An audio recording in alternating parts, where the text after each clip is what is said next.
Before we gavel the hearing in, I would just like to remind audience members that disruption of committee proceedings is against the law and will not be tolerated. Although wearing themed shirts while seated in the hearing room is certainly permissible, holding up signs during the proceedings, that is not permissible. So any disruptions will result in a suspension of the proceedings until the Capitol Police can restore order. With that, I'd like to call us to order here for our hearing this morning, and ask all the members to take their seats if you could. On September the 3rd, North Korea detonated a nuclear device that, according to news reports, was stronger than all of the previous tests combined. This hydrogen bomb represents the latest advancement in North Korea's long-running nuclear and intercontinental ballistic missile programs, which now pose an urgent threat to the United States. Moreover, the apparent speed in which these North Korean advancements have occurred are challenging the security structure across East Asia, creating dangerous instability in the region, and that instability will likely be dealing with for decades to come. So today this committee is going to discuss the tools that must be deployed and fully utilized to address these threats. And I believe the response from the United States and our allies should be supercharged. We need to use every ounce of leverage. When I had breakfast this morning with Secretary Tillerson, we laid out these issues. That leverage includes sanctions. It includes diplomacy. It includes projecting information into North Korea to put maximum pressure on this rogue regime. Time is running out. And let's be clear, sanctions can still have an important impact. North Korea's advanced weapons programs rely on foreign-sourced technology. Much of these programs are made outside the country. North Korea pays an inordinate amount of money, and it has to have hard currency to do it, to run this very expensive ICBM program and this nuclear weapons program. Since it requires hard currency, that is the Achilles heel. Unfortunately, years have been wasted as sanctions have been weak, allowing North Korea to access financial resources and build its nuclear and missile programs.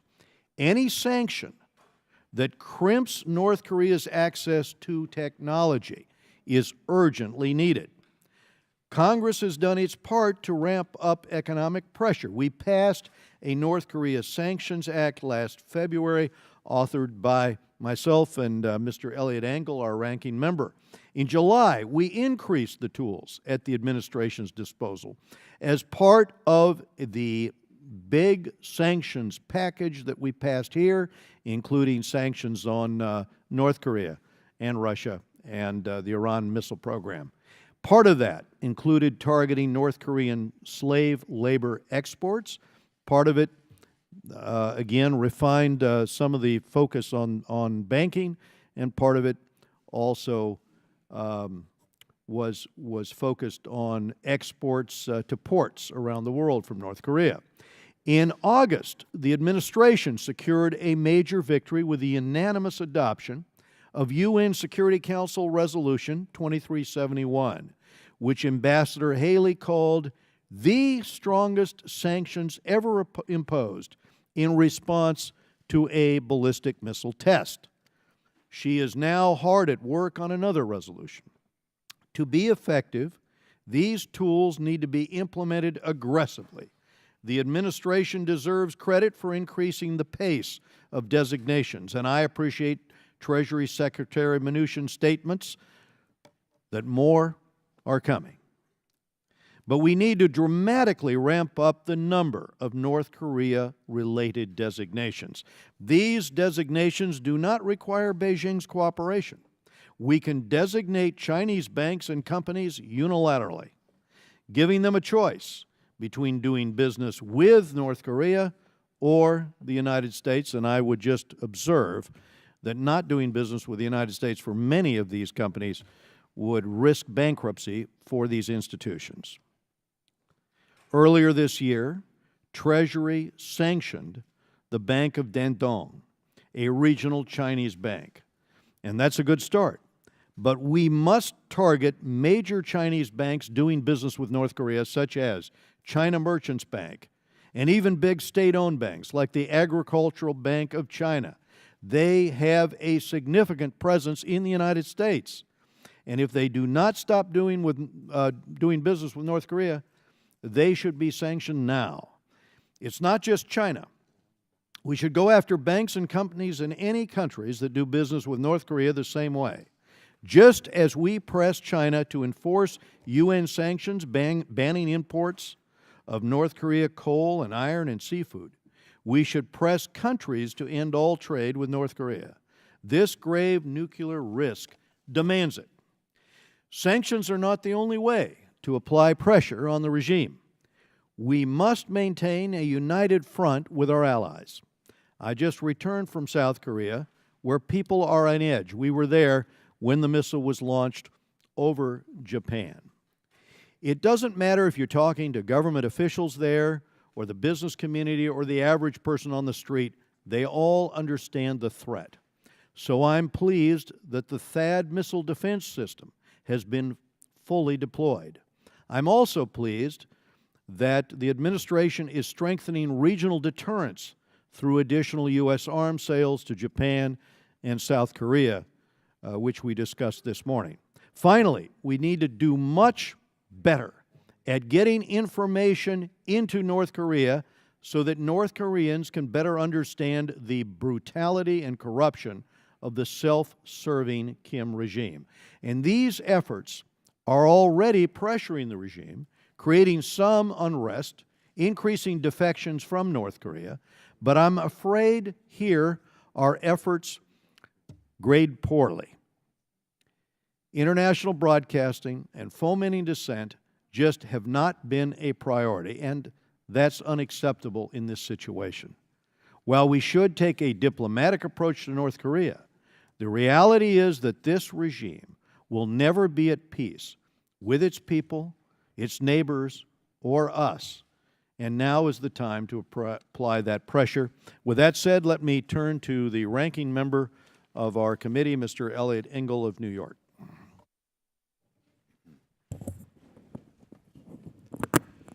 Mr. Chairman, thank you for calling this hearing. You and I have worked together for a long time on the Korean situation.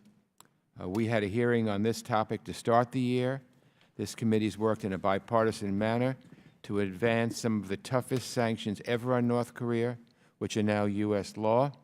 Yesterday, the United Nations Security Council unanimously agreed to Resolution 2375 in response to the Kim regime's sixth nuclear test, and we're revisiting the threat of North Korea today so we can hear directly from the administration.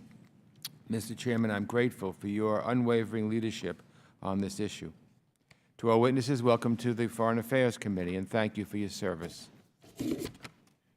Acting Assistant Secretary Thornton, I have tremendous confidence in you and our other Korea diplomats, but it's hard to believe that nearly 8 months into this administration, there is no nominee for Assistant Secretary for East Asian and Pacific Affairs. The same goes for our Ambassador to South Korea, Undersecretary for Arms Control and International Security, and a range of other senior State Department officials. This administration has said that North Korea is its top foreign policy priority. But between the President's dangerous and irresponsible communication on the matter and the inexplicable reluctance to get personnel in place, he is, in my opinion, undercutting his own peaceful pressure strategy. I view the Kim regime's nuclear program as the single greatest threat to American national security and to global security. Right now, we need all hands on deck and focused on the same objective. We do that here in this committee. But that objective, of course, also gets to one of the main questions. While we all share the desire to rid North Korea of nuclear weapons, some have said that Kim will never give them up, regardless of the pressure. I've been to North Korea twice, Mr. Chairman, as you know, and I can tell you and everybody else that this is not a regime that looks at the world the way any other government does. The Kim regime is bent on self-preservation above all else and is very willing to sacrifice their own people to achieve that end. That makes them obviously incredibly dangerous. The military options in a North Korea contingency are incredibly grim, and it's hard to overstate just how devastating a conflict on the Korean Peninsula would be. If this conflict escalates into a war, we could be measuring the cost in millions of lives lost. Time is clearly running out.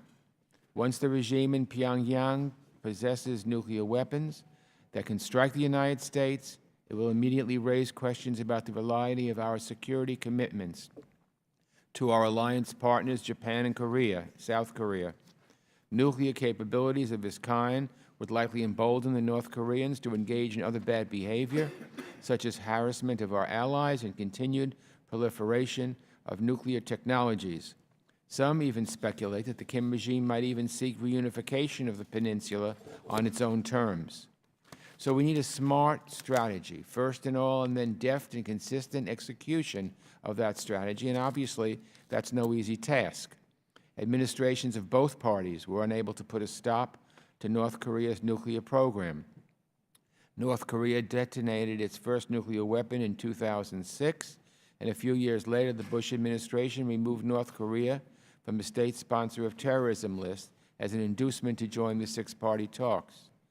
Since Kim Jong-un assumed power, bomb and missile tests have increased in frequency, and this year, since the start of the Trump administration, we've seen an alarming increase in the frequency and significance of tests, and of course the detonation a few weeks ago of what appears to be a thermonuclear device. So where do we go from here? Personally, I agree with Secretary of Defense Mattis that we're, quote, never out of diplomatic solutions when it comes to North Korea, although I'm not sure President Trump shares that view. Frankly, I'm not sure he even knows what his views are on this. At present, however, Kim Jong-un doesn't seem to be anywhere close to sitting down for talks of any kind, much less sincere negotiations.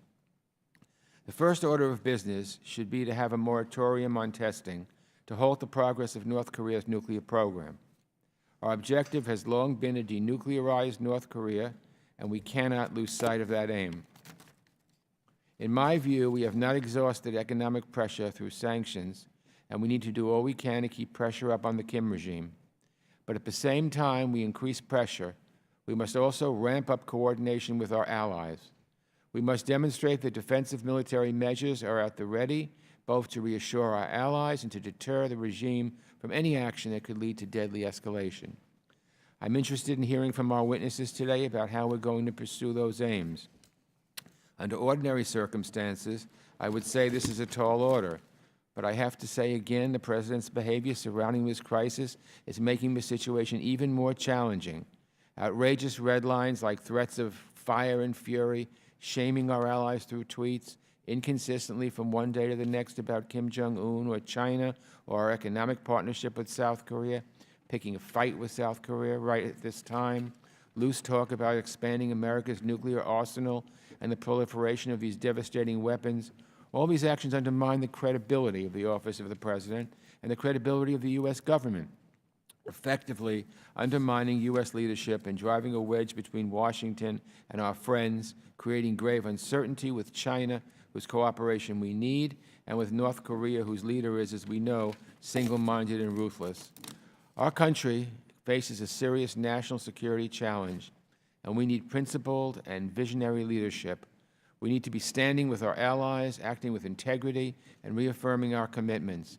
The President needs to lead on the global stage, pushing China and Russia to enforce sanctions effectively, and building consensus about a path forward, not waiting to see who does what next and then reacting with the first words that come to mind. So I look forward to hearing from our witnesses about what American leadership should look like in this crisis, and how we find the right path forward. I thank you again, Mr. Chairman, and I yield back. Thank you. This morning, we're pleased to be joined by a distinguished panel. We have with us Ms. Susan Thornton, Acting Assistant Secretary in the Bureau of East Asian Affairs at the Department of State. And as a career member of the Foreign Service, she has spent the last 20 years working on U.S. policy in Europe and Asia, focused on the countries of the former Soviet Union and on East Asia. Assistant Secretary Marshall Billingsley is the Assistant Secretary in the Office of Terrorism and Financial Intelligence at the Department of the Treasury. Mr. Billingsley previously served as Managing Director of Business Intelligence Services for Deloitte, where he focused on illicit finance. And so we welcome both our witnesses to the committee.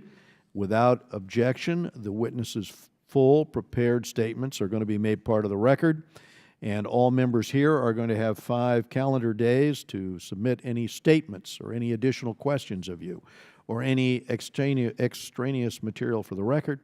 And with that, I would just suggest, and we'll begin with you, Assistant Secretary Thornton, if you could summarize your remarks, and then we'll go to Mr. Billingsley, and then we'll go to questions. Thank you very much, Mr. Chairman. Chairman Royce, Ranking Member Engel, members of the committee, thank you so much for the opportunity to appear before you today to discuss the ever-increasing challenge that North Korea poses. The threat posed by North Korea's ballistic missile and nuclear program is grave. North Korea's 6th nuclear test on September 3rd is an unacceptable provocation that ignores repeated calls from the international community for a change in their behavior. It followed the August 28th ballistic missile launch that overflew portions of Hokkaido, Japan, and 2 ICBM launches in July. These provocations represent a tangible threat to the security of Japan and South Korea, our allies, and to the entire globe. We cannot allow such flagrant violations of international law to continue. North Korea has also made dramatic threats regarding its ability to hit Guam and other parts of the United States. Secretary of Defense Mattis has made clear that we have the ability to defend ourselves and our allies from any attack, and that our commitments to our allies remain ironclad. This administration, though, has developed a clear strategy of applying international pressure to hold Pyongyang to account. First, we continue to push for strong UN sanctions. Last night, the UN Security Council passed another significant set of international sanctions, the second set of sanctions in the last 2 months, unanimously adopted by the UN Security Council. Second, we're using our domestic laws to impose sanctions on individuals and entities that enable the DPRK's illicit activities. Third, we are pressing countries to fully implement the UN Security Council resolutions and sanctions and to harmonize their domestic sanctions regimes with those Security Council designations. Fourth, we're urging the international community to cease normal political interactions with the DPRK and increase its diplomatic isolation. And fifth, we're calling on countries to cut trade ties with Pyongyang to choke off revenue sources that finance the regime's weapons programs. Even as we pursue denuclearization on the Korean Peninsula, deterrence, as was mentioned by the ranking member, is a central part of our strategy. We have deployed the THAAD anti-missile system to the Republic of Korea and continue to take other measures to prepare ourselves to respond to any DPRK attack, whether on the United States, South Korea, or Japan, with overwhelming force. We've been clear we're not seeking regime change or collapse in North Korea, and we do not seek accelerated reunification or an excuse to send troops north of the demilitarized zone. We do seek peaceful denuclearization of the Korean Peninsula and a North Korea that stops belligerent actions and is not presenting a threat to the United States or our allies. We recognize that the success of this pressure strategy will depend on cooperation from international partners, especially China. and we are clear-eyed in viewing China's growing, if uneven, support for international measures against the DPRK. China has taken some notable steps on implementing sanctions, but we would like to see them do more. We continue to engage with China and Russia to further pressure the DPRK, but if they do not act, we will use the tools at our disposal. Just last month, we rolled out new sanctions targeting Russian and Chinese individuals and entities that were doing illicit trade with North Korea. So while there is more work to be done, we do see encouraging signs of progress on increasing the pressure on the North Korean regime. Countries spanning the globe have issued strong statements against the ICBM tests and the most recent nuclear tests. We've seen countries expel sanctioned North Korean officials, prevent certain individuals from entering their jurisdictions, reduce the size of North Korean diplomatic missions in their countries, and cancel or downgrade diplomatic engagements or exchanges. Just in the recent days, we've had 2 announcements by 2 countries, Mexico and Egypt, about their efforts to downgrade relations with North Korea. Countries have halted visa issuances to North Korean laborers and are phasing out the use of these workers. South Korea, Japan, and Australia have implemented unilateral national sanctions against targeted entities and individuals, and European partners are collaborating with us on maximizing pressure on the DPRK. Unfortunately, despite all of this, we've yet to see a notable change in the DPRK's dangerous behavior or signs that is interested in credible talks on denuclearization. We will continue to step up efforts to sanction individuals and entities, enabling the DPRK regime and its weapons programs. Following the nuclear test, we are pressing hard for a new Security Council resolution, which of course was adopted last night, and we hope that these new sectoral sanctions, including textiles, provisions on oil, provisions on shipping, et cetera, will allow us to increase our pressure. China and Russia should continue to exert their unique leverage, of course, on the DPRK, and it should be clear that we will never accept North Korea as a nuclear state. We'll continue to work within our alliances to develop additional defense measures to protect the people of the United States and also of our allies. And at the same time, we will not lose sight of the plight of the 3 remaining U.S. citizens who have been unjustly detained by North Korea, nor of the regime's egregious human rights violations. We will continue to reiterate our willingness to resolve this issue through diplomacy, and if the DPRK indicates an interest in serious engagement, we will explore that option, but with clear eyes about the DPRK's past track record of violating negotiated agreements. Thank you again for letting me testify today, and I'm looking forward to your questions. Chairman Royce, Ranking Member Engel, distinguished members of this committee, thank you for the opportunity to appear before you today to update you on the measures that the Treasury Department is undertaking in concert with the Department of State and the broader administration efforts to deal with the unacceptable provocations and threats posed by North Korea. In order to constrain Kim Jong-un, the international community has unanimously enacted multiple United Nations Security Council resolutions. In fact, with each provocation by North Korea's dictator, the nations of the world have responded with steadily tightening constraints of sanctions and embargoes. Under previous administrations, the United Nations had already prohibited trade in matters such as arms, luxury goods, minerals, monuments, and the maintenance of offices and subsidiaries and bank accounts in North Korea. And while this had clearly inhibited North Korea's quest for weapons of mass destruction, it was not enough. On August 5th, our administration worked with the other permanent members of the UN Security Council to pass Resolution 2371, striking at the core of North Korea's revenue generation. That resolution, drafted by the United States, embargoes all importation of North Korean coal, iron, lead, and seafood, now requires nations to cap employment of North Korean citizens sent abroad as slave labor. Very importantly, last night, under Ambassador Haley's leadership, the United States passed with the UN Security Council Resolution 2375, which now targets North Korea's few remaining sources of revenue. Very importantly, the export of textiles. It further restricts North Korea's ability to acquire revenue from overseas slave labor, and it cuts off about 55% of the refined petroleum products that are going into North Korea. and it bans further joint ventures with that regime. These two recent resolutions are central to our efforts to mobilize the international community and to deny funds to Kim Jong-un's weapons programs. The fact, however, is that North Korea has been living under UN sanctions for over a decade, and it has nevertheless made significant strides towards its goal of building a nuclear-tipped ICBM. As is the case with any international agreement, the effectiveness of UN Security Council resolutions depends upon implementation and enforcement. Kim Jong-un has two key financial vulnerabilities, which we are targeting in the Treasury Department. First, he needs revenue to maintain and expand his WMD and ballistic missile programs. And second, he needs access to the international financial system to acquire the hard currency that Chairman Royce mentioned, to transfer funds, and to pay for goods, both licit and illicit. There are only a number of finite ways that North Korea can raise significant amounts of foreign exchange, and for many years, coal has been the center of gravity for revenue generation. By our estimates, prior to the latest UN Security Council resolutions, coal shipments brought in more than $1 billion a year to the regime.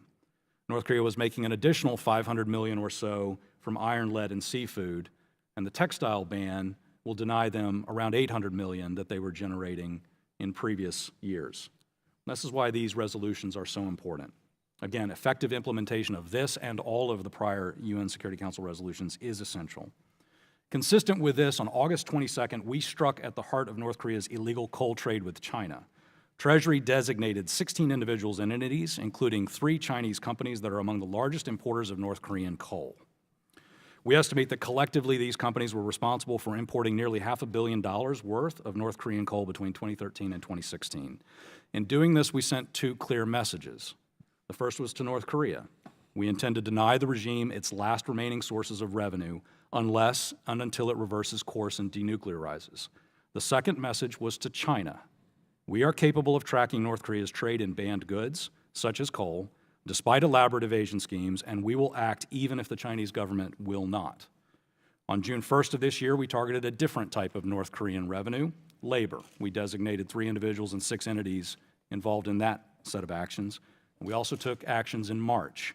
In total, under this administration, the Treasury Department is engaged in a full-court press on Kim Jong-un's revenue generation networks, and we have singled out 37 specific entities involving the most lucrative types of trade.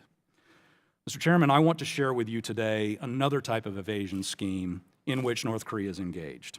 As part of their efforts to acquire revenue, the regime employs deceptive shipping practices to conceal the true origin of goods. Pyongyang falsifies the identity of vessels to make it harder for governments to determine if ships docking in their ports are linked to North Korea. And despite this evasion, we will expose the individuals and companies that are providing insurance, maintenance, or other services to North Korean vessels. For instance, in June, we designated Dalian Global Unity, a Chinese company that apparently was transferring about 700,000 tons of freight annually between China and North Korea.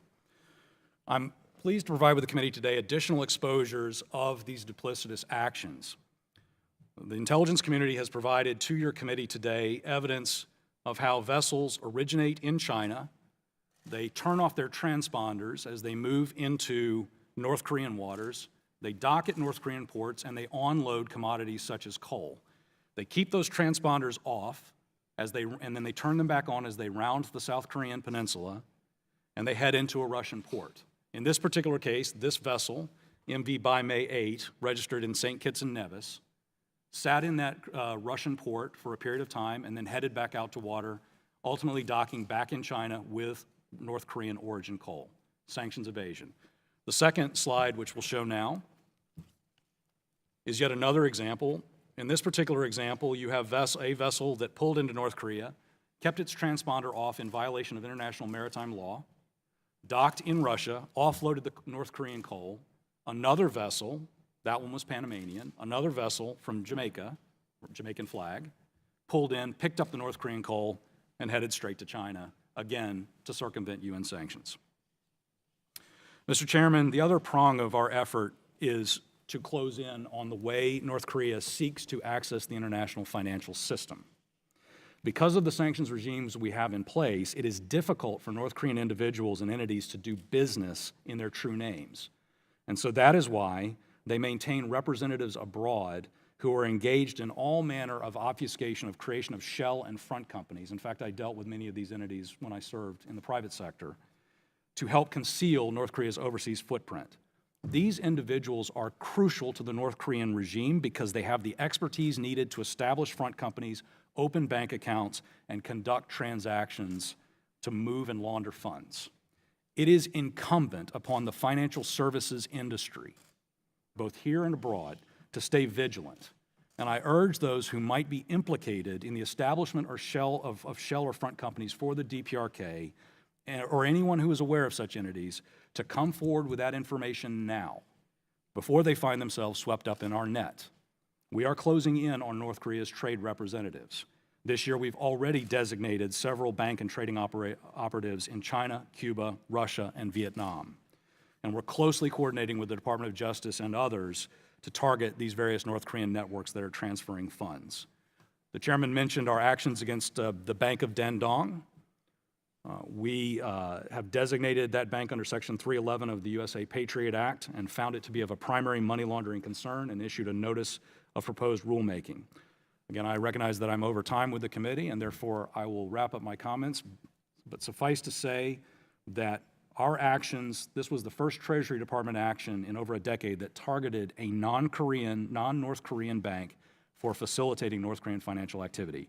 It demonstrates our commitment to take action.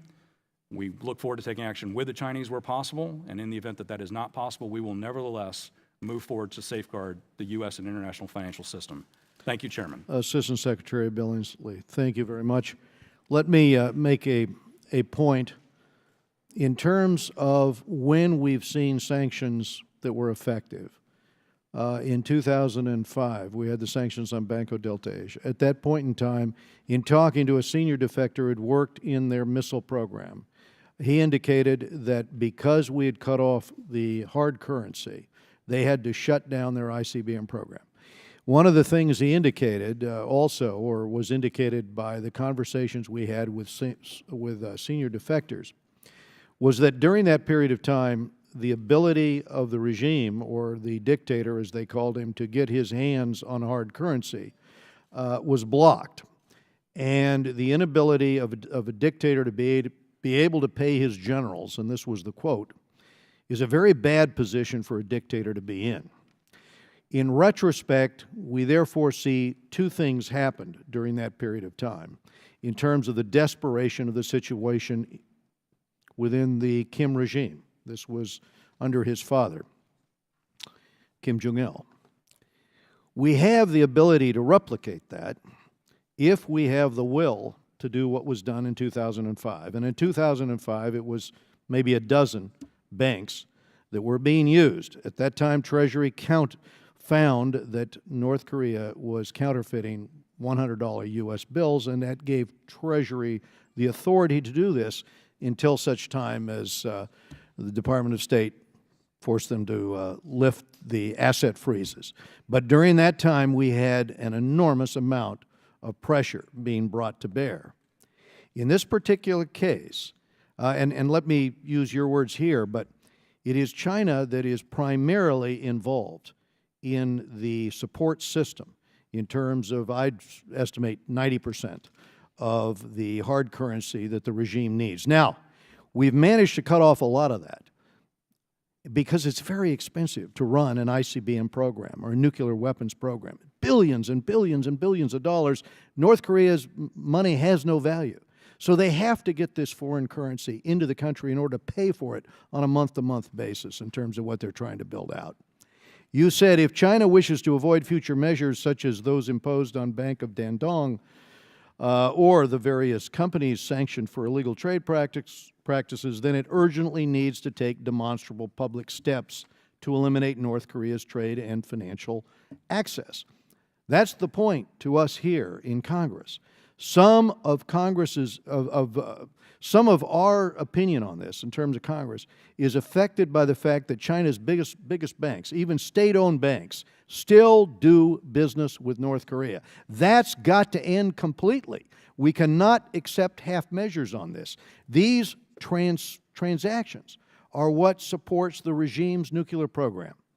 And I understand the administration is pressing Beijing to take action here. I understand that many of these banks have significant operations in the United States and that there would be consequences to our economy. However, these banks' U.S. presence is the very thing that makes our sanctions so powerful. They'd rather do business with us than North Korea in terms of how consequential that is to these institutions. So at what point do we designate these major Chinese banks for doing business with North Korea? We've done our outreach to Beijing with limited results. Shouldn't we demonstrate the seriousness with which we take the North Korean nuclear threat while further isolating that regime in North Korea, Kim Jong-un, from the financial system that he uses to build out his atomic weapons program? Chairman, first let me say that China and Russia are to be recognized for supporting the adoption of the two most recent UN Security Council resolutions, which are significant for the clampdown that they enable us to place on Kim Jong-un's revenue. However, we've been very clear that if China wishes to avoid further measures such as that which happened to the Bank of Dandong, we urgently need to see demonstrable action. I cannot tell the committee today that we've seen sufficient evidence of China's willingness to truly shut down North Korean revenue flows, to expunge North Korean illicit actors from its banking system, or to expel the various North Korean middlemen and brokers who are continuing to establish webs of front companies. We need to see that happen. Well, and let me just, to both our Assistant Secretaries, say this. Last night we saw the Security Council unanimously approve its third UN sanctions resolution this year on North Korea, and this latest measure restricts the regime's oil imports while banning textile exports and joint ventures. However, the nature of the Security Council means that this was a compromise. To ensure the regime cannot claim this compromise that came out of this as a victory, which is what they'll try to do, we've got to demonstrate the impact of these new international sanctions by making certain that this time no one's skirting those sanctions. So what steps will the Departments of State and Treasury take in the coming days to implement the new Security Council resolution, and how will these actions that you're about to take send this clear message to Kim Jong-un on the reality that this time we are going to follow through with enforcement and give them no space in terms of additional hard currency? Yeah, thank you, Mr. Chairman. It's very clear in the process of ramping up this peaceful pressure campaign on the North Korean regime that one of the key elements is to keep the global coalition that we've got behind these sanctions together, and to keep every single country in the coalition working actively to continue to squeeze on trade, on laborers, on financial transactions, on shipping, et cetera. And what we've been doing in the Department of State is working across the board with every one of our diplomatic partners around the world. The Secretary raises the North Korea issue in every single one of his meetings with foreign leaders. And we have seen a great response from countries around the world who are increasingly outraged over North Korea's provocative behavior.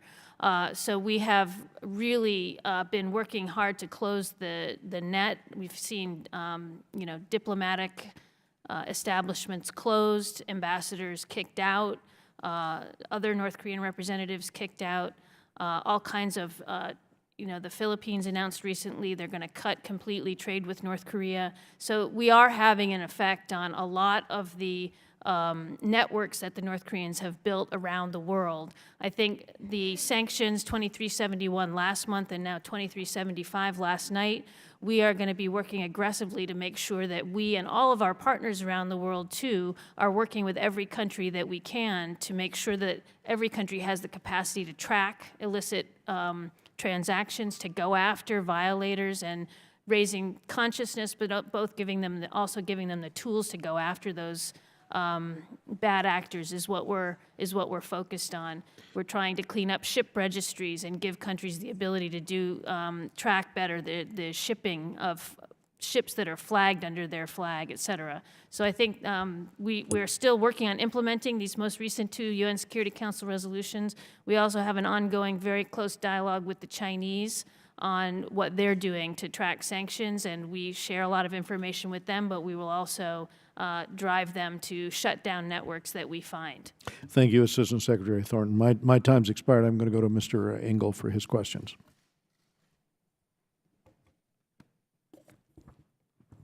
Thank you, Mr. Chairman. You know, when I was in North Korea, and this is a while back, but twice, one of the things struck me. We had just deposed Saddam Hussein, and one of the top North Korean officials, it wasn't the leader, but it was very high-ranking official, said to us, Saddam Hussein didn't have nuclear weapons, and look where he is now. From those 2 trips I took, that's the one thing that rang in my ears. And now, of course, they're carrying out those horrific words. Let me, Secretary Thornton, let me ask you. In Europe, we have NATO, obviously. In Asia, we don't have a treaty group like NATO. So how do we reassure, in your view, our allies who doubt our resolve to defend Tokyo or Seoul because we're afraid of what might happen in Los Angeles or Guam or any other place? How do we reassure them, our allies? Yeah, thank you, Mr. Ranking Member. I think we have been working very, very closely with both South Korea and Japan, but also with all the other countries in the Asia-Pacific region on confronting the North Korea challenge. We work, obviously, we have a very close and continuing conversation with both Japan and Korea, not just the State Department, but the Department of Defense on managing our alliances. Obviously, we've been talking to both Japan and Korea, as the chairman mentioned, about additional defensive needs and capabilities that they may have that they want to move ahead on. And so I think the reassurance that we've been providing them with and the constant close communication with them and with others in the region has been of significant reassurance to them about our ongoing commitment to the defense of our allies. Thank you very much. Secretary Billingsley, can the U.S. And could you identify the top, say, 25 firms that compose North Korea's illicit network? And if so, would you be willing to provide that information to this committee in classified form if necessary? Ranking Member, yes, we would be pleased to have a classified discussion with you on a number of North Korean entities that we are actively targeting. However, once we choose to move with designations and blocking of assets and so forth, we would want to keep that kind of information very close hold until we're ready to move so that the money doesn't flee in advance of our actions. Okay, I think there would be interest in this committee for such a gathering, so we'll be in touch with you. We'll do it together, the chairman and I.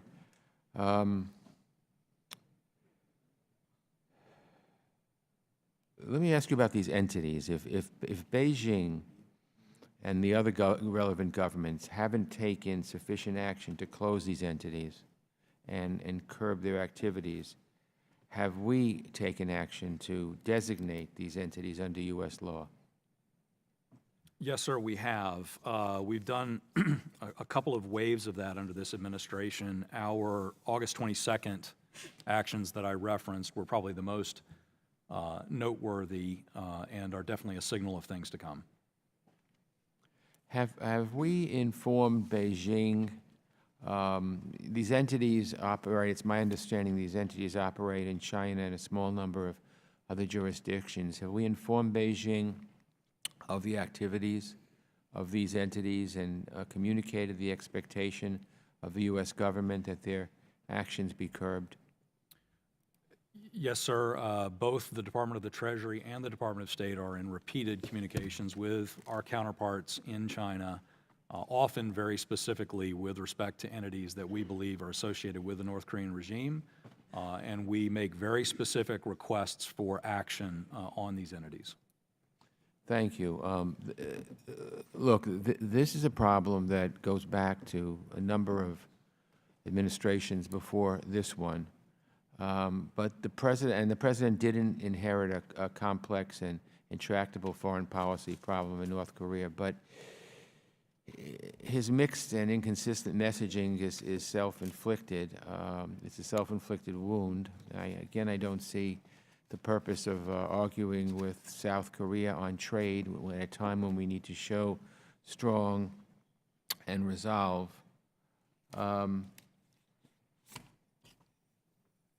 So let me ask you this. I have so many questions to ask, I can never get them in a short period of time.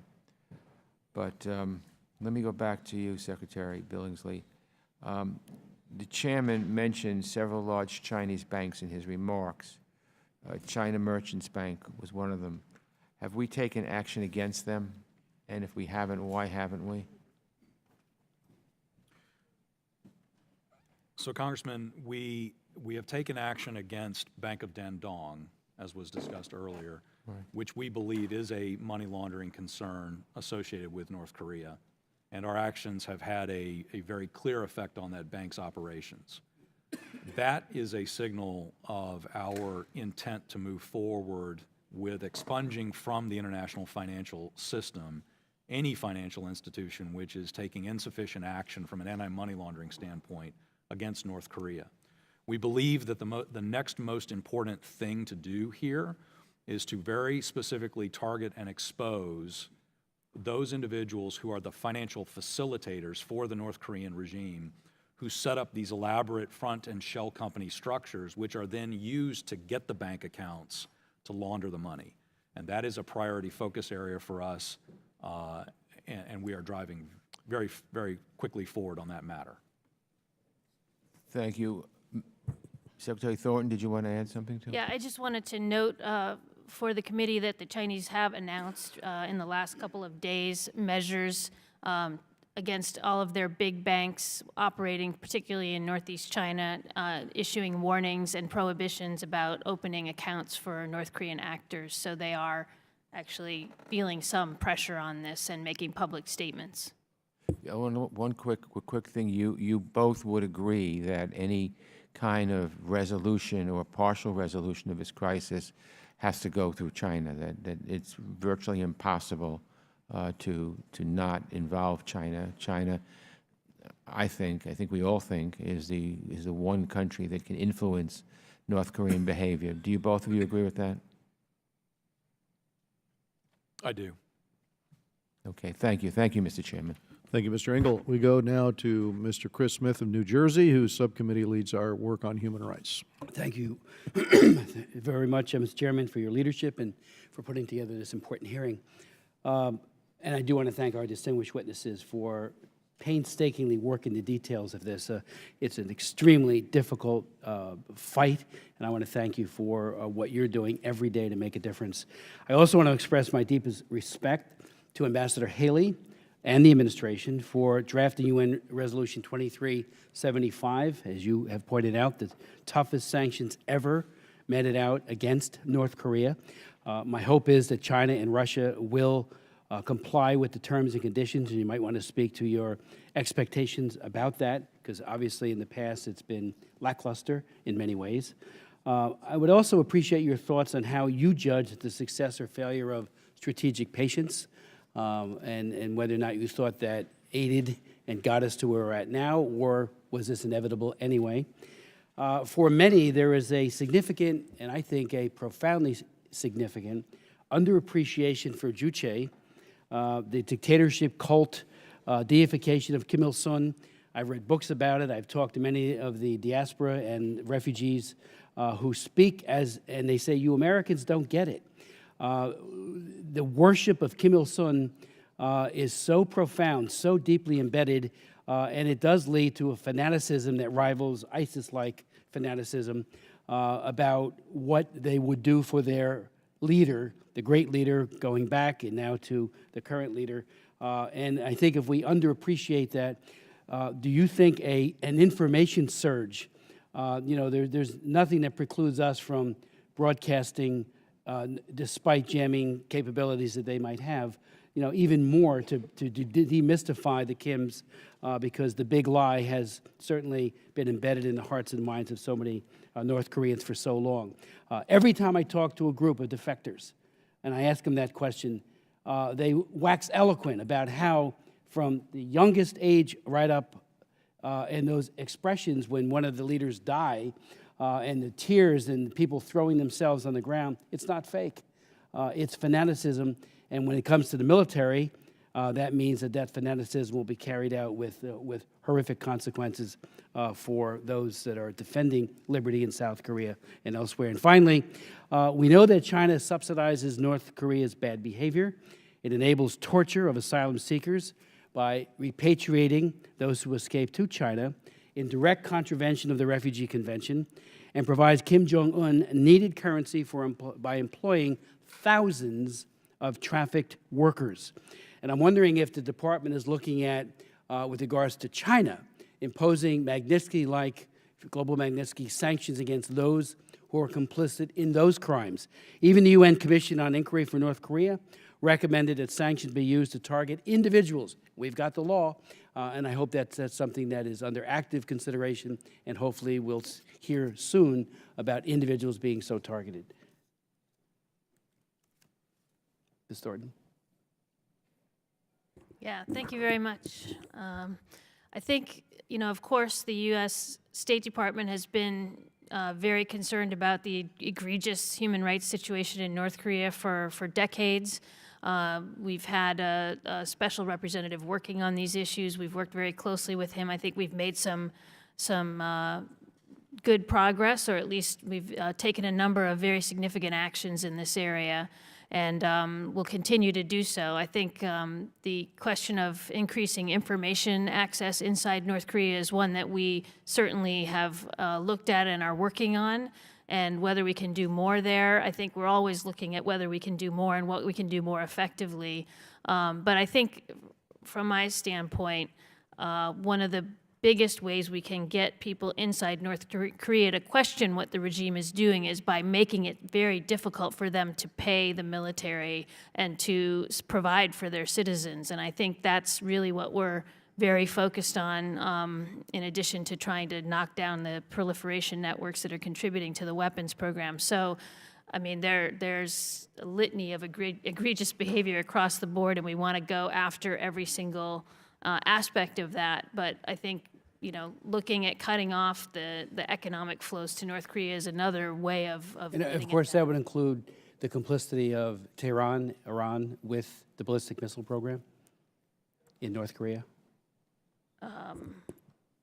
Sorry, I didn't get the connection. the cooperation between the Iranians and Pyongyang when it comes to ballistic missiles, is that something? It's something that I and others asked questions at when the Iran deal was being contemplated, and unfortunately that was left off the table in the final agreement. But the concern is that cooperation continues today, and I hope that that's something that's very aggressively being pursued as well. Yeah, we're certainly looking at that. Yes, sir. But you didn't want to speak to Joe Che, or we're just Well, let me. please. Let Thank me. you. So, first of all, Congressman, I had your leadership on human rights matters has been for quite a long time. I had a chance to work for you when I was a staffer on the Senate Foreign Relations Committee back in the 1990s under Chairman Helms in those days.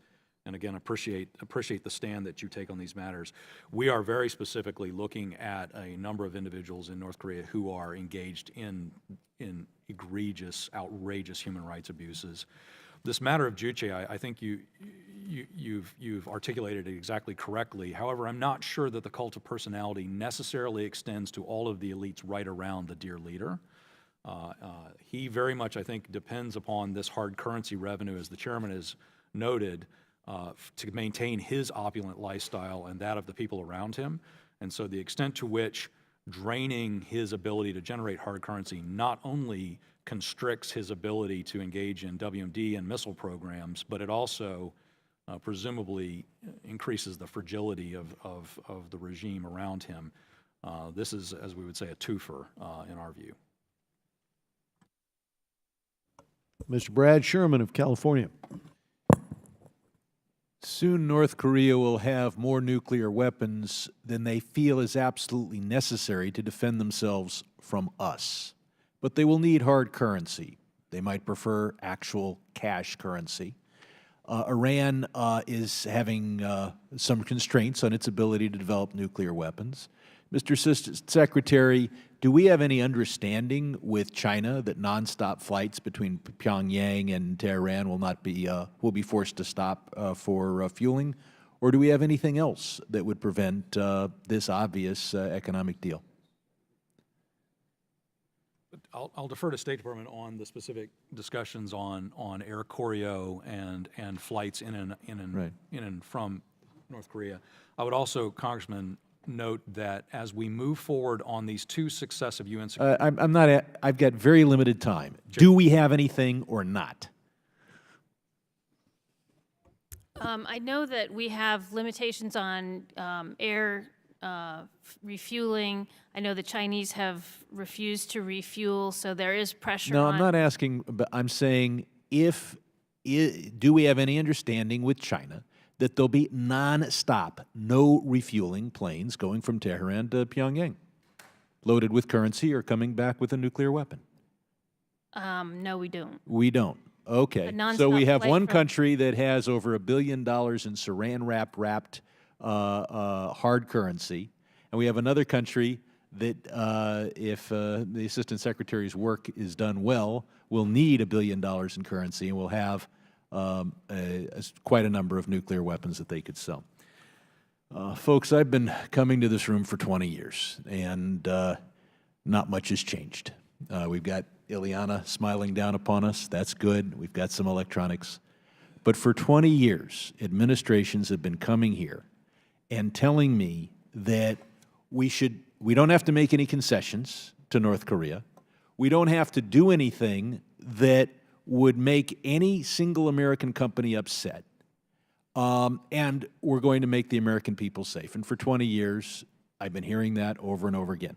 I hear that we're going to have unprecedented sanctions, which means that we found a few more companies to sanction, just as they've invented a few more companies and created them. Whether we can list them faster than they can create them, I don't know. But the fact is that North Korea's real GDP has grown 50% in the last 20 years. If Assistant Secretary, if you were successful with your sanctions, you might just cause them not to increase their GDP, which means they still have 50% more than they found necessary to hold on to power back in 1997.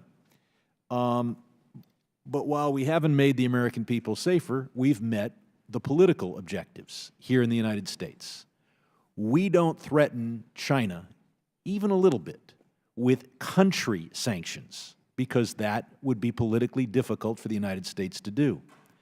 We don't adopt reasonable objectives, like a freeze in the North Korean program, because that would be politically difficult to do. What we do is what we've been doing for 20 years. We've heard, and Chairman Royce has always come up with this or that better sanction. Sometimes his ideas are listened to, sometimes they're not. But there's never enough pressure on the North Korean regime to cause regime-threatening levels. This is a regime that survived the famines in the 1990s, late 1990s. Now their GDP is 50% higher than it has been. It's going up just about every year. And China is not going to allow us to put regime-threatening pressure on the North Korean regime. They may punish them a little bit for what they're doing and how they're doing it and how disruptive they are and how headline-grabbing they are. But, Mr. Assistant Secretary, do we even have a plan for threatening China with country sanctions, tariffs on all goods? Or is it just a matter that, well, your number 7 bank won't be able to do business in the United States, so your number 8 bank and your number 1 through 5 banks will? If you were running a retailer, would you think there was the slightest risk of your supply chain to China because of China's unwillingness to engage in the kinds of sanctions necessary just to get a freeze of the nuclear program? Congressman, I think you raise a good point, and the chairman noted that China is central to this matter. 90% of North And we are not doing enough to force them to change their behavior, which is to punish North Korea a little bit for being a little bit too flamboyant in their actions, but to make sure that the regime can survive. And this regime won't even agree to a freeze of their nuclear program unless you have something relatively, at least halfway, toward regimes threatening sanctions. Yeah, I'm not sure I agree with that. We are. You think the regime would give up its nuclear program even if they said, well, we can survive these sanctions, but we care so much about our people that we care about our GDP, we might lose the next. I wouldn't speculate on regime thought processes. What I would focus on is the Chinese as the center of gravity here. And I think that, in fact, I know that from a tempo standpoint and from a pressure standpoint, the pace of action that we have taken, even on my brief, it's unprecedented. Just like the last 19 years, people have sat in that chair and told me it's unprecedented. But it's certainly not been enough to stop. Will the gentleman yield? I will yield. I think the gentleman is raising exactly the bottom line question here. In other words, we're deferential here to a point, but it's been a long time since the 94 Framework Agreement with North Korea. It's been a long, long time of waiting for China to comply with the sanctions we pass and, frankly, with the sanctions that the United Nations pass. As you've just laid out for us with the charts that you've provided, China understands that coal is coming, circumventing the sanctions and being unloaded, just as they understand that these banks are not complying with the provisions that have been passed by the Security Council. I think that Mr. Sherman raises a point. I have only seen once in 2005 in response, as I said, to North Korea counterfeiting our currency, and that power was soon taken away from the Treasury, that I ever saw anything that cut off hard currency into the regime, and that was because we didn't give anyone an option anywhere. If you were doing business, we were shutting down those institutions. So I would just say this is where the discussion needs to go next if there isn't full compliance with the sanctions that the UN have passed. Because what's at risk is our national security. And there's only one way to shut a program down with a country like North Korea that doesn't have its own revenues. And I thank the gentleman from California for raising the point. I yield back to him. I'll just say that for 20 years, we've talked about company sanctions instead of country sanctions. For 20 years, China has carried out a policy where they smile at us, but they've done enough with North Korea so that their GDP is 50% higher in real terms. That's much better economic growth than we've achieved. So the sanctions have not prevented a high level of economic growth. And my guess is that we will continue the policies that we have in the past, perhaps at a louder volume. I would finally point out that in terms of, we've got to also remember how small the North Korean economy is, how difficult it is to squeeze. Yes, we're trying to go after their oil, but they use about the same amount of oil as 150 gas stations total, whole country. That's less than there are on Ventura Boulevard. It's going to be and of course they can liquefy their coal and use that in lieu of oil. So it's going to be tough to put this regime under enough pressure to even get a freeze. And the idea that we would ever get this regime, and having seen Saddam, having seen Gaddafi, to actually give up its nuclear weapons. I yield back. We go to Mr. Dana Rohrabacher of California, chairman of the Europe and Eurasia Committee on Emerging Threats. Thank you very much, Mr. Chairman, and thank you and Congressman Engel for providing the leadership on this committee to be dealing with issues of this magnitude. Thank you very much for your responsible leadership. I share my colleague, Mr. Sherman's frustration and skepticism that was just expressed. Let me note my father was a Korean War veteran, and I would hope the very last thing that is on anybody's mind is to try to exercise more influence by putting more American troops in South Korea. That is not the path to a solution to this problem. And so what are the solutions? I mean, obviously we're being told, even from everything what you're saying, in terms of economic sanctions, I agree with Mr. Sherman. I'm very skeptical that any of that is going to have impact. I remember being here and sitting a little bit over there at the time when President Clinton proposed and passed through this Congress a plan that would give the North Koreans billions of dollars of American assistance. Of course, we just did that with Iranians now, too, with the same idea that we're going to take some bloodthirsty tyrants and we're going to pay them off, and by giving them some sort of aid program for their countries. So what is the solution? What is the, first of all, what's the challenge? Am I mistaken that I have heard quotes from the official head of the North Korean government threatening to rain mass destruction of some kind upon the United States? Has he actually made threats to, in some way, kill millions of Americans with a nuclear attack? I can't hear you.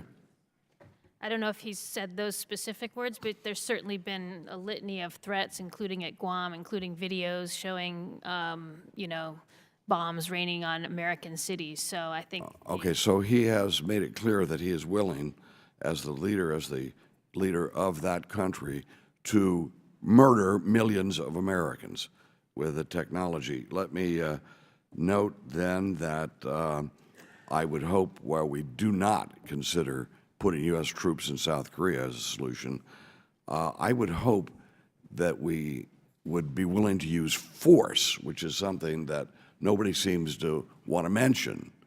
And I think this is perhaps the only thing people like that understand.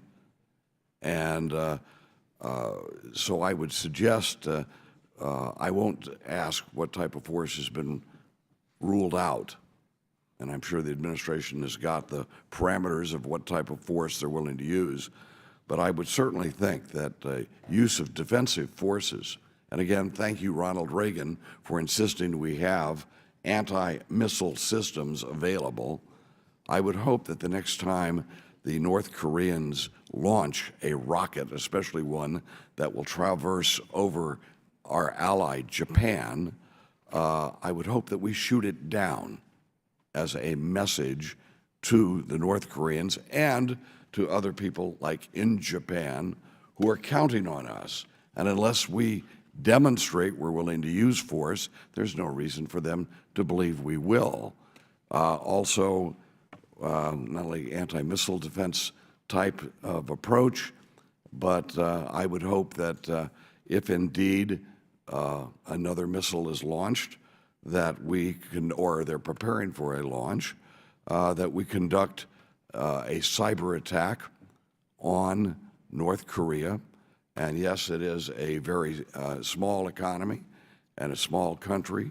A cyber attack against that type of threat should be effective, but it is a use of force without major loss of life, which is what Ronald Reagan talked about all the time.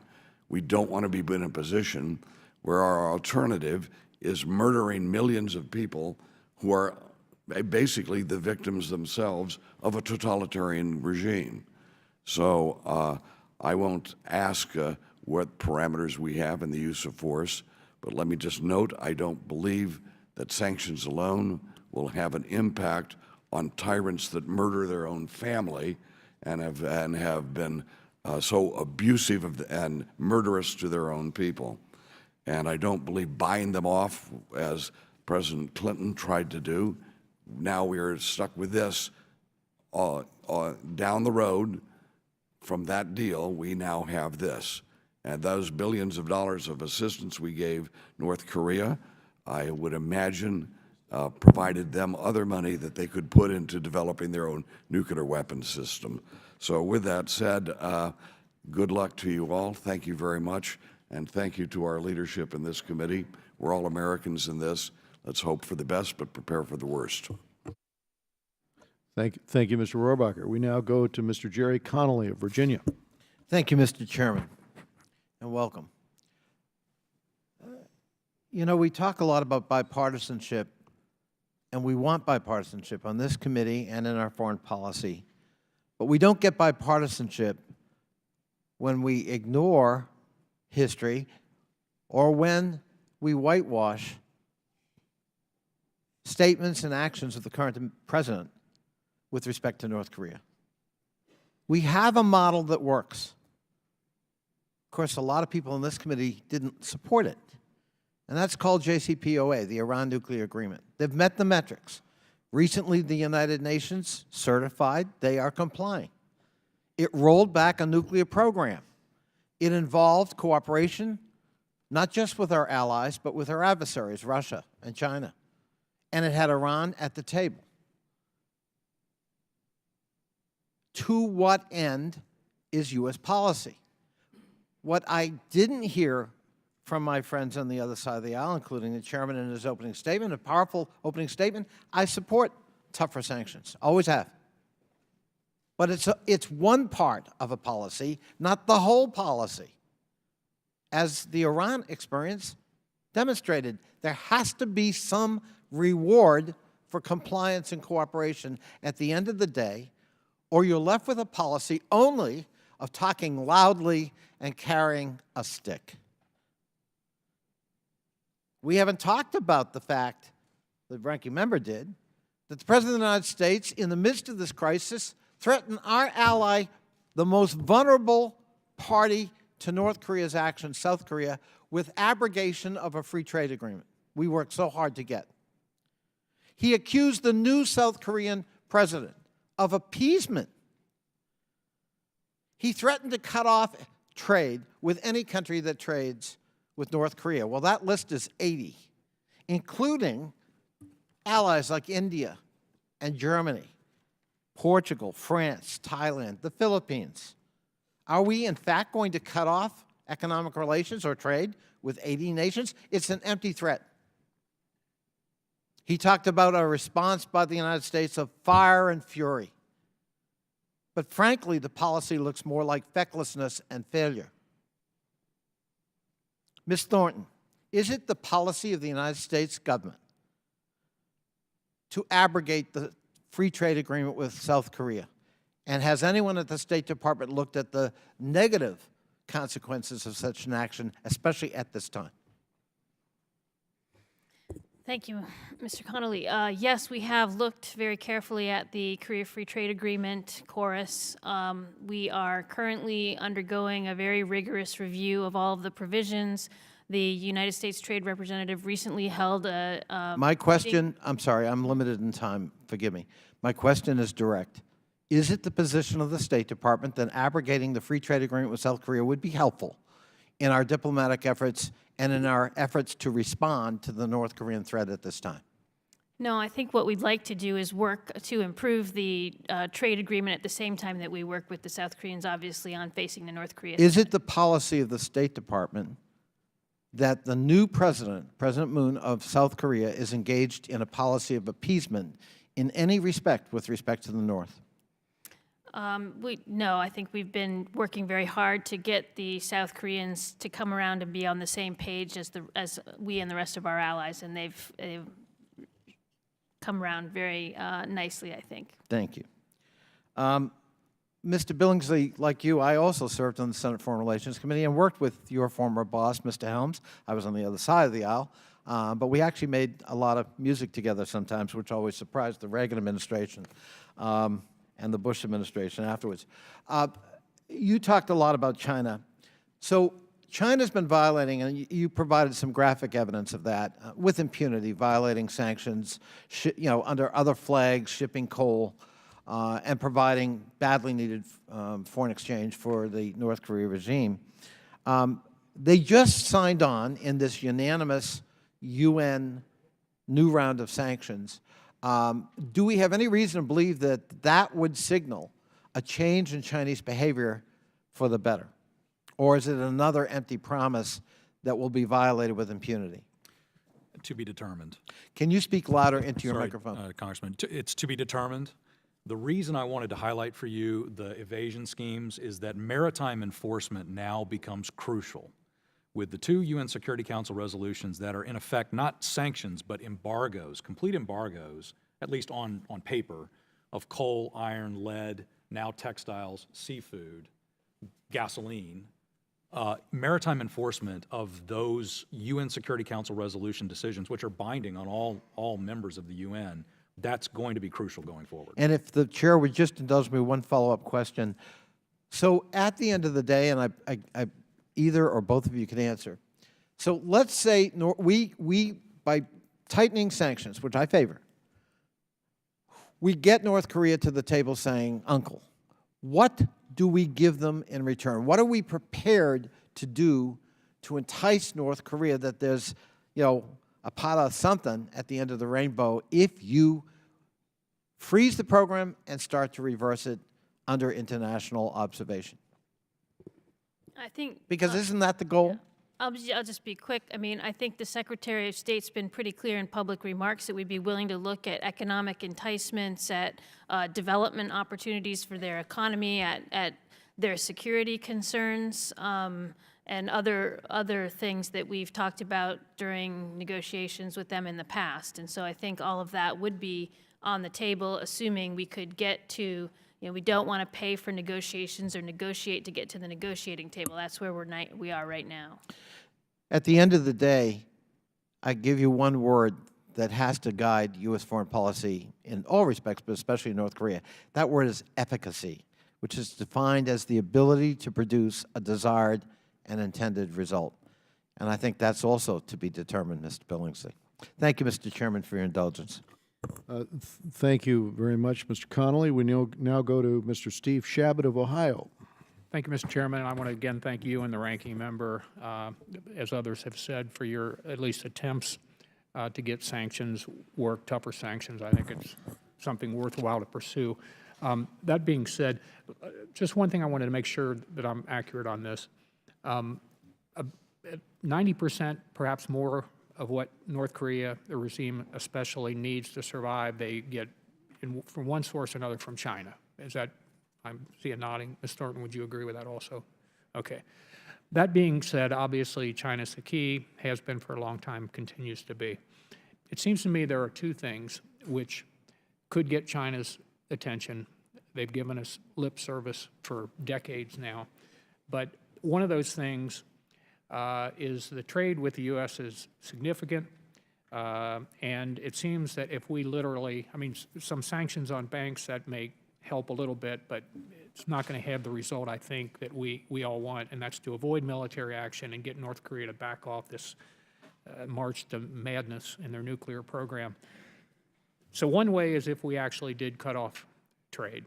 And of course, if we did that, would it have an adverse impact on the American economy? Of course it would.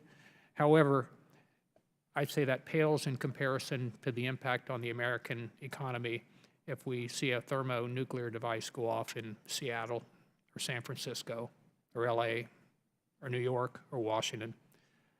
So that's one thing that I think could actually get China's attention. I think the other thing, and Ms. Thornton, you sort of may have been at least thinking about this when you said that we're discussing with Japan and South Korea what they may want to move ahead on.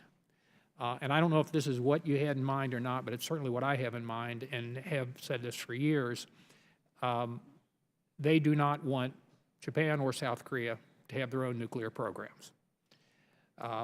And I have thought for a long time that we should at least be discussing that with them, and I think the discussions alone could have gotten their attention to get them to put pressure on North Korea to back off. It may be too late for that now, but could you comment on those two items which perhaps could get China to actually put sufficient pressure on North Korea to back away from this madness?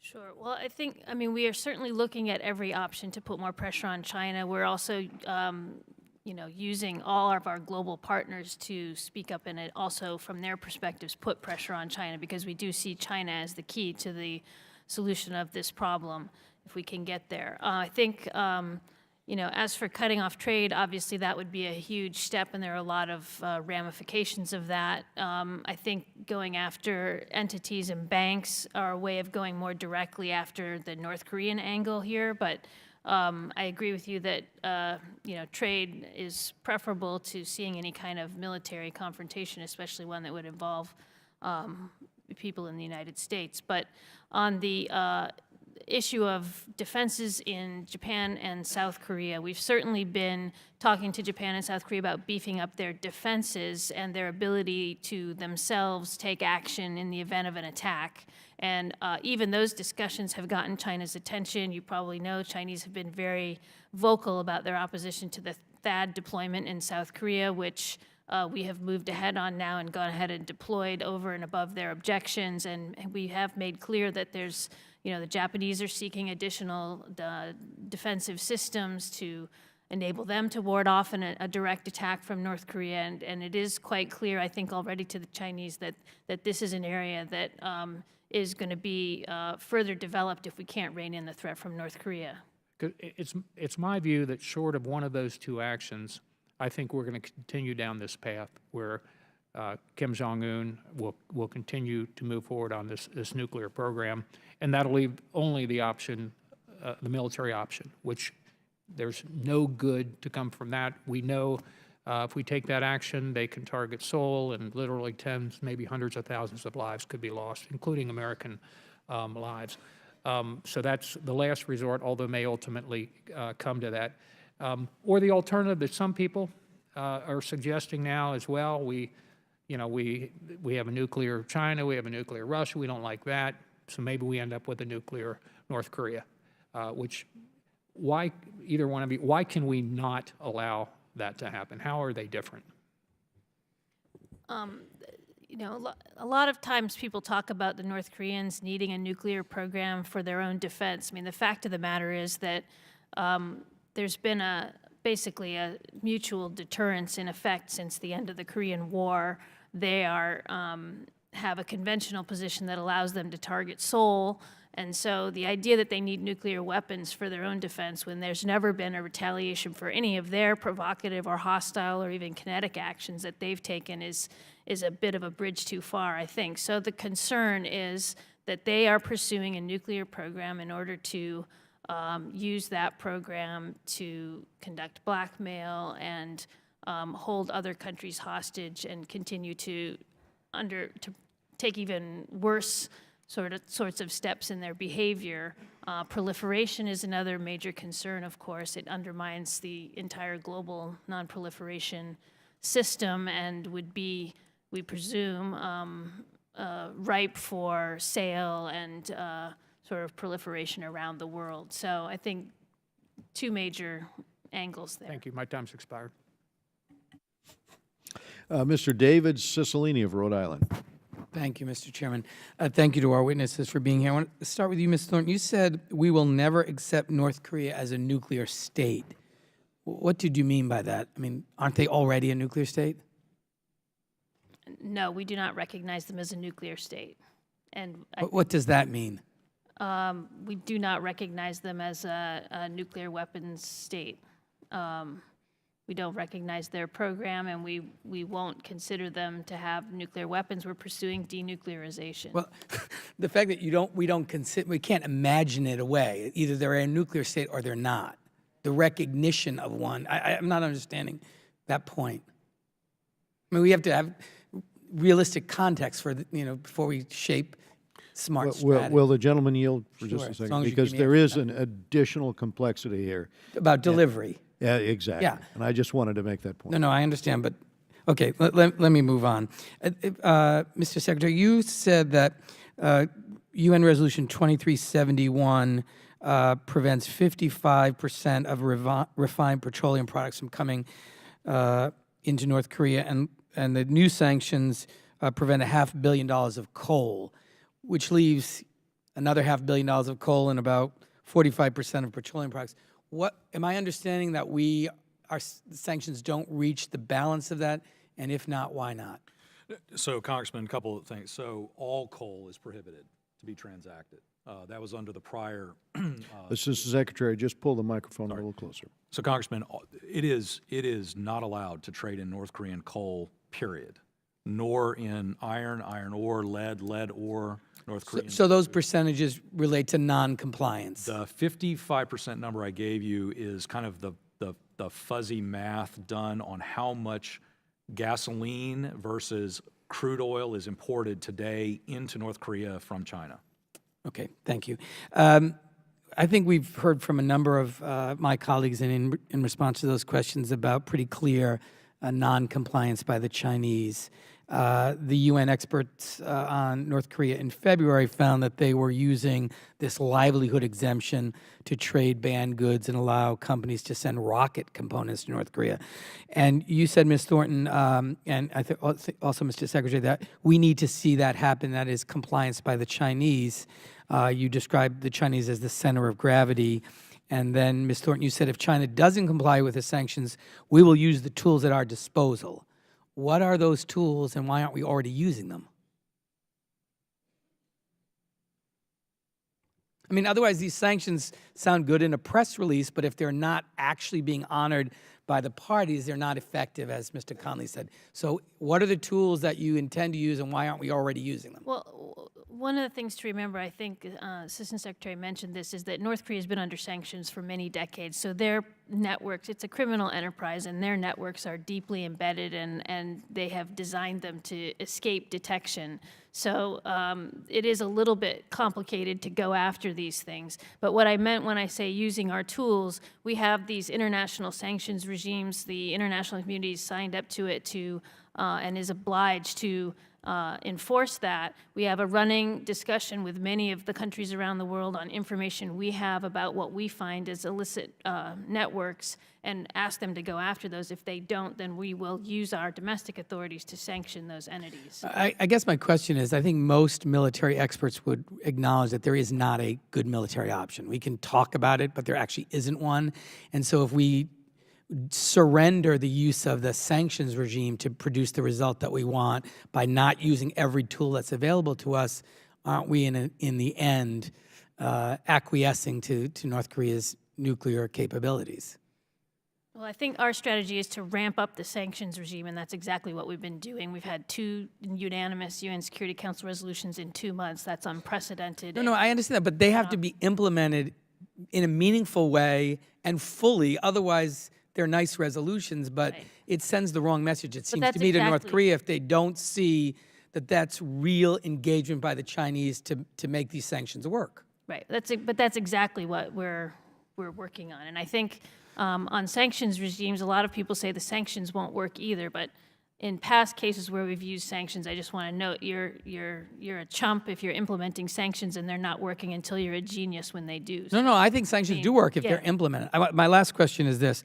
It seems to me that this suggestion that China is the center of gravity is right, and that the only way that we'll get China to fully implement the sanctions regime is for them to conclude that it's in their own interest to do that, and that will only happen when they arrive at the point that their fear of a unified Korean peninsula aligned with the United States is outweighed by their fear of a military conflict on the Korean Peninsula. I mean, I think that's the calculation. And I guess my question is, what are the strategies that the administration is pursuing that bring China to that point where they conclude that it is in their interest to enforce the sanctions because the danger of a conflict on the peninsula is greater than their fear of some alignment by a unified Korean peninsula with the United States? Or do you agree or disagree with that assessment? And I'd ask Mr. Secretary. Yeah, I mean, I think that that's right, and I think we've seen the Chinese moving, in their system for them pretty swiftly toward a recalculation of what they're worried about on the Korean Peninsula. They see North Korea's actions undermining their own security through the beefing up of defenses in their region, and they're also seeing, they're certainly very alarmed at North Korea's behavior and the explosion of the 6th nuclear test, a hydrogen bomb right on their border, is very concerning to them. So I think we see them moving in this direction. It's not fast enough or sort of deep enough for us to be satisfied, but we're certainly pushing them in that direction, and we have an ongoing conversation with them about this at the highest levels. I would also add that, as the chairman has pointed out, the Banco, the Banco del Asia, Delta Asia sanctions had a crippling effect on the regime, but that was more than a decade ago. We have, for the first time in more than a decade, taken action against, in this case, a Chinese bank. This was Bank of Dandong. That was a very clear warning shot that the Chinese understood, and we are in repeated discussions with them that we cannot accept continued access to the international financial system by North Koreans through their financial networks. Thank you. Thank you, Mr. Chairman. And yield back. Mr. Ted Yoho is chairman of our Asia Pacific Subcommittee, and he joined us in South Korea and has passed legislation to improve our ability to get information actually into North Korea. Mr. Yoho. Thank you, Mr. Chairman, and I thank you for holding this hearing today. North Korea's recent provocation are its most dangerous yet. In launching a ballistic missile over Japan and detonating its most powerful nuclear device to date, the Kim regime has shown it is more emboldened than ever before. Kim Jong-un says we're backed into a corner. However, I think he's wrong. He's getting into a decreasing corner by his actions, and we are on the outside of that corner looking in. But year after year, successive administrations have failed to fully implement the sanctions, and China continues underwriting DPRK's programs, either financially via trade, doing 90% of their trade, or through technological exchanges, as we've seen with the rocket North Korea launched up, and we recovered or not we, but the South Koreans recovered the second stage, and it was full of Chinese components. So China is complicit in this. The implementation of the secondary sanctions authorized by Congress has established that we've done over the past years is often controversial, but North Korea's nuclear technology has advanced. The need has become imminent. With these recent tests, implementation has become an existential need for millions of North Koreans, Japanese civilians, perhaps the United States, and really the world community. And I find myself agreeing with my colleague, Mr. Sherman, again, when he was talking about China. We've been here multiple times, his experience of 20 years in this committee, hearing the same story over and over again. And my questions are going to be focused on what do we do from this point forward? You two are both in the seat that you're watching this at a very close level of engagement. You know what is working, what is not working. How do we go forward so that we're not back here in a year discussing what we should have done? I want to know what we did do and what tools you need to move forward so that these sanctions really do work. Ranking Member Sherman and I both, we wrote a letter both to State and to the Treasury providing a list of Chinese banks that may have provided North Korean banks with indirect correspondence. And I'm happy to say that the State Department have sanctioned that recently, and China has been complicit with this and gone along with this, the Agricultural Bank of China and the China Construction Bank. These are great positive moves, but there are still 10 more banks that China can sanction or put pressure on to stop doing business with North Korea. And my question to you, do you guys have enough tools in your arsenal to make sure that the world community, because it can't be just us, and that's why sanctions haven't worked in the past, it has to be a buy-in from the world community, because this is something that's affecting all of the world community, to get to a point where we have diplomacy that works so that we don't have any kinetic conflicts. Certainly, this world does not want to see a nuclear device go off in a homeland of anybody's, and this is this generation's fight to make sure this doesn't happen. So, Ms. Thornton, is there anything else that you need that would make these other countries complicit with the sanctions? Thank you very much, Mr. Subcommittee Chairman.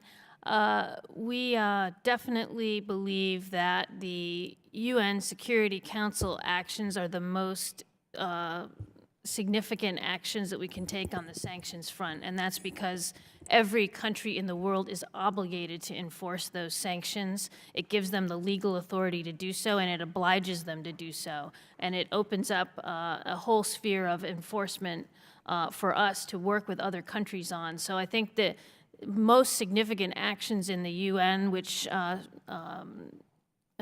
UN Security Council, our representative, Ambassador Haley, has undertaken have been really key. The other key, I think, authorities are our domestic enforcement authorities, which back up the UN Security Council. Let me stop you there and ask you this. You know, North Korea was on the state sponsor of terrorism, and certainly we can look at their acts that they've done. In fact, you said that North Korea was using intimidations, acts of intimidation. The word you use describe terrorism. So when we took them off the state sponsor of terrorism list, do you feel it would be important to put them back on that, and would it help toughen the sanctions and get compliance by the other countries? Well, I think that state sponsor of terrorism is another statutory tool that we have, and certainly the Secretary is looking at that in the context of North Korea. I don't know that there are any authorities. I'm about out of time. Would it be prudent for us to put I don't them know back if on there are that list? additional authorities there that would give us additional tools to go after things. I think it would be just another layer, but we're certainly another layer looking at would it. be good, and I Yeah. appreciate your time, and I'm sorry I didn't get to you, Assistant Secretary. I yield back. Thank you, Mr. Chairman. Thank you, Mr. Yoho. We go now to Mr. Brad Schneider from Illinois, who was also with our delegation for our meetings with President Moon and other senior U.S. and South Korean officials during that time when the North Korean missile was shot over Japan. Thank you, Mr. Chairman, and again, thank you for leading that delegation. It was an extraordinary opportunity to understand the situation better, to understand the threat, but also to understand the strategy. And today we've talked a lot about strategy. We've talked about North Korea's strategy of accelerating their testing, trying to weaponize, put their miniaturize weapon and put it on a missile. We've talked a lot about U.S. strategy and working within our laws as well as the United Nations. The strategies follow goals, and we have had some discussion of our goals. If I could summarize our goals, it seems to be where priority number one is to eliminate the nuclear threat by North Korea. Secondary goal is to bring stability to the peninsula. Ms. Thornton, you talked about what our goals are not. I just want to emphasize those. Not regime change or collapse, nor do we seek an accelerated reunification of Korea or an excuse to send troops north of the Armistice Agreement's military demarcation line. We have no desire to inflict harm on the long-suffering North Korean people, who we view as distinct from the hostile regime in Pyongyang. I think that's important. But I'd like to ask you is if you could succinctly describe what are North Korea's goals?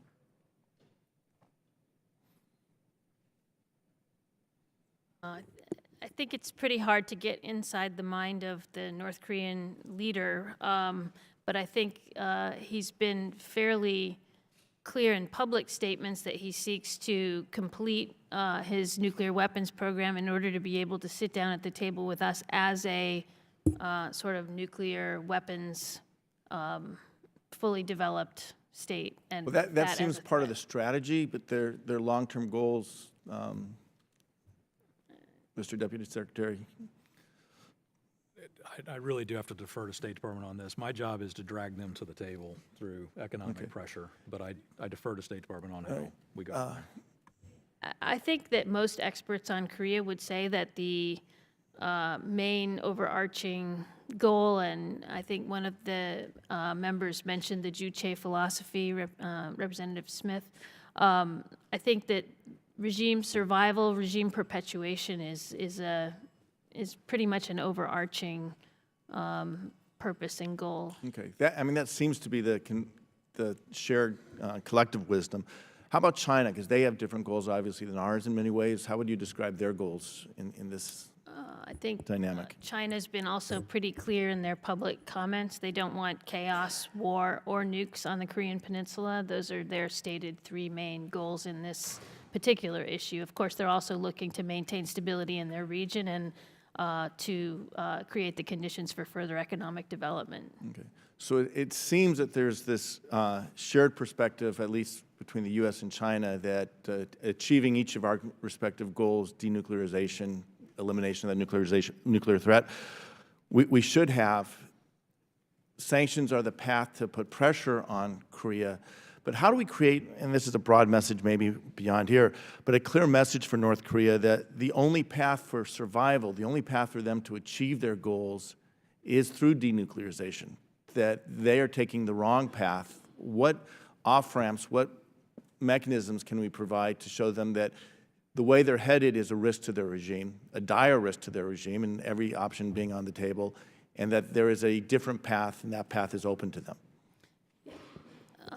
Well, it's difficult to do this when they're shooting ICBMs, threatening Guam, and exploding hydrogen bombs on the border of China. But I think we've been very clear in our public statements that denuclearization is the goal. We have used both words and actions to try to drive them in the direction that we want them to go. Public statements by us, public statements by many of our partners and allies in messages directly to the North Korean regime, but also through public messaging, which the North Koreans definitely are picking up on, to tell them that this is denuclearization is the only path to survival for the regime, and we've been quite explicit about that. We're trying to show them that through our deterrence actions, through our sanctions actions, through our diplomatic actions, and I think they have a different view so far, but we're continuing to press on that. And I don't mean this next question any other way than I'm asking. In the way I'm asking, it really is a honest question. Is it better to have a very clear, consistent message that this is what you take these steps, this is what we do, or is it better, in your mind, to leave uncertainty and perhaps having a mix of messages?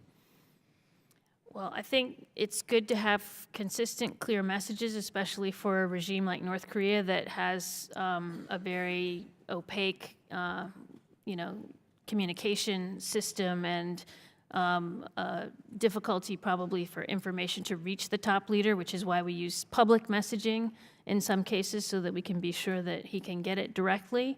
But I think it's also important not to take any options off the table so that there is sufficient motivation for them to move toward the negotiating table. Yeah, I would share that. And I'm out of time. I'll ask a question maybe for later someone else will touch on. Is we talked about the outside pressure and trying to get alignment with the U.S. and China in putting pressure on North Korea. But I would appreciate the opportunity for further discussion, how we create that internal pressure from within, not just making it harder for payment of the military, but for the public to understand what's really happening within North Korea, and in contrast, what the opportunities are without and pursuing that different path. And with that, I thank you for the extra time, and I yield back. Would the gentleman yield? Yes, please. Yeah, I think you make a very important point in terms of that focus. And there's another element, I thought, with respect to the conversations we've had. This is the second time we've talked to a senior North Korean defector who said, no, they already have the ability. They're not afraid of a South Korean attack or a North Korean attack because they've got a 1 million-man army on the border and 100,000 plus missiles and all the other hardware.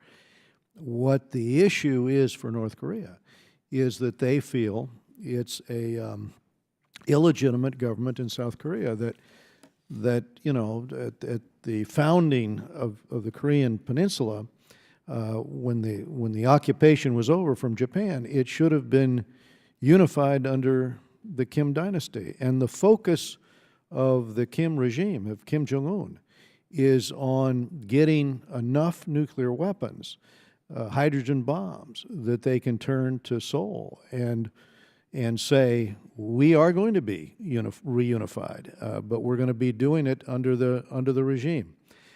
I think that is interesting information, in that it comes from those who, in one case, was the senior head of propaganda for the regime. And if that is indeed the calculus, it really complicates things in terms of the feelings of the Kim regime. But he seemed to indicate, both seemed to indicate, that although that was the focus of the Kim family, it may not necessarily be the focus of most North Koreans, who would understand, who tend to understand that drive to do that is what is costing the country its standard of living, its ability to give anyone else opportunity. It is solely in the interest of, you know, the megalomaniac that's currently in power. I think that concept is an interesting one when it's shared with us by those who are actually part of the North Korean regime. But I do think we need to begin the process of having hearings to dig deeper into this whole calculus. And if I can, I think that's critically important. I couldn't agree more. And this is why I was talking about goals. If the goal is regime survival, that's strategy. There's an opportunity to have one direction. If the goal is the submission of South Korea, that's a different. The strategy can be the same with the development of nuclear weapons, but trying to create a opportunity for engagement is entirely different and much more challenging. So I think that is a critical conversation to have. Thank you. Indeed. Mr. Adam Kinzinger of Illinois. Mr. Chairman. I just want to thank all of you for being here. And personally, I want to commend the President, frankly, for, I think, finally taking a tough perspective on North Korea. I think being very open about this is the challenge of our generation. We all know terrorism is a huge issue, but this is a bigger challenge, I think. This is an existential threat, I would say, to the United States, to world order, to denuclearization of the world, to nuclear proliferation. And as far as I see it, you know, there's a lot of folks, and whether it's here at the hearing or if you watch the media, they all say there's no military option. They say, well, there's a military option, but not really. It's unthinkable, so we'll never use it. And I look at it this way. In order to actually achieve our objectives, and we've almost accepted defeat even prior to actually going about these objectives in some circles, we have three areas. Number one is diplomacy, which we're, I think, very ramping up in a big way through economic use, through actual diplomacy, everything else. Number two is missile defense, which we would obviously need in the case that we have to defend ourselves. And number third is a military option. People that understand instruments of power and how they work, and the various instruments of power that our nation has, I think has to understand that you cannot do diplomacy with an adversary without a big stick to use, whether that's military, whether that's economic, whatever, that there has to be on the table basically the unthinkable in order to make diplomacy work. So number one, diplomacy is good, but if we're ruling out a credible military option, I think it's going to be unsuccessful ultimately. The idea of missile defense is great and we need it, but the reality is if we just back up and say, well, as long as we build a missile defense, North Korea will be allowed to have a nuclear weapon, I think that leads to massive proliferation around the world. I think how do you tell Iran that they can't have a nuclear weapon when the JCPOA is up actually fairly soon, when in fact you've just given North Korea de facto access to a nuclear weapon? So let me just I'll ask a question, Mr. Billingsley, to you. So when people go out and they say there really is no military option, even though it is unthinkable, and by the way, the military should be used in doomsday scenarios, of which I think this ranks up there with doomsday scenarios. Does that strengthen diplomatic hand? Does that strengthen your ability to get North Korea to the table, or does it weaken it?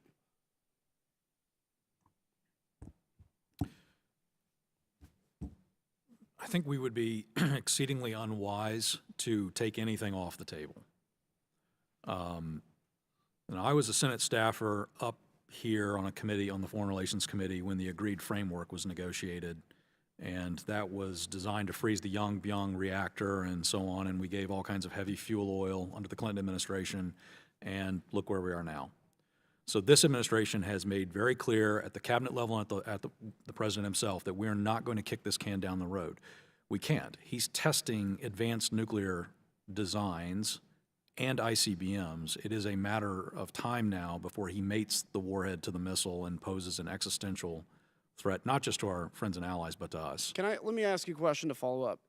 As a prior administration official said, and I don't like to throw stones at past administrations, so I'm not doing that. But as this person wrote in an op-ed, we have to just live with a nuclear North Korea. In essence, for me, saying that the prior administration was willing to work with live with a nuclear North Korea. Let me ask you a question. If we say, as long as we have missile defense, we're unwilling to do what's difficult for North Korea, we're unwilling to engage in economic action against the Chinese, push the Chinese back in their territorial disputes in the South China Sea, whatever.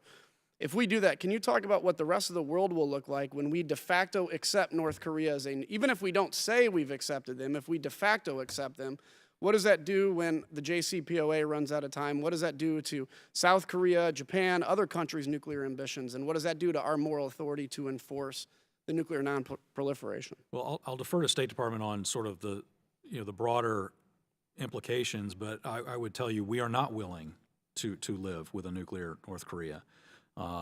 North Korea has proven that they are certainly willing to share nuclear technology with all manner of pariah regimes to sell capabilities. I think Ambassador Bolton just had an op-ed where he pointed out it was a recent anniversary of the Israeli strike on a Syrian nuclear facility, which was alleged to have been constructed with North Korean support, for instance.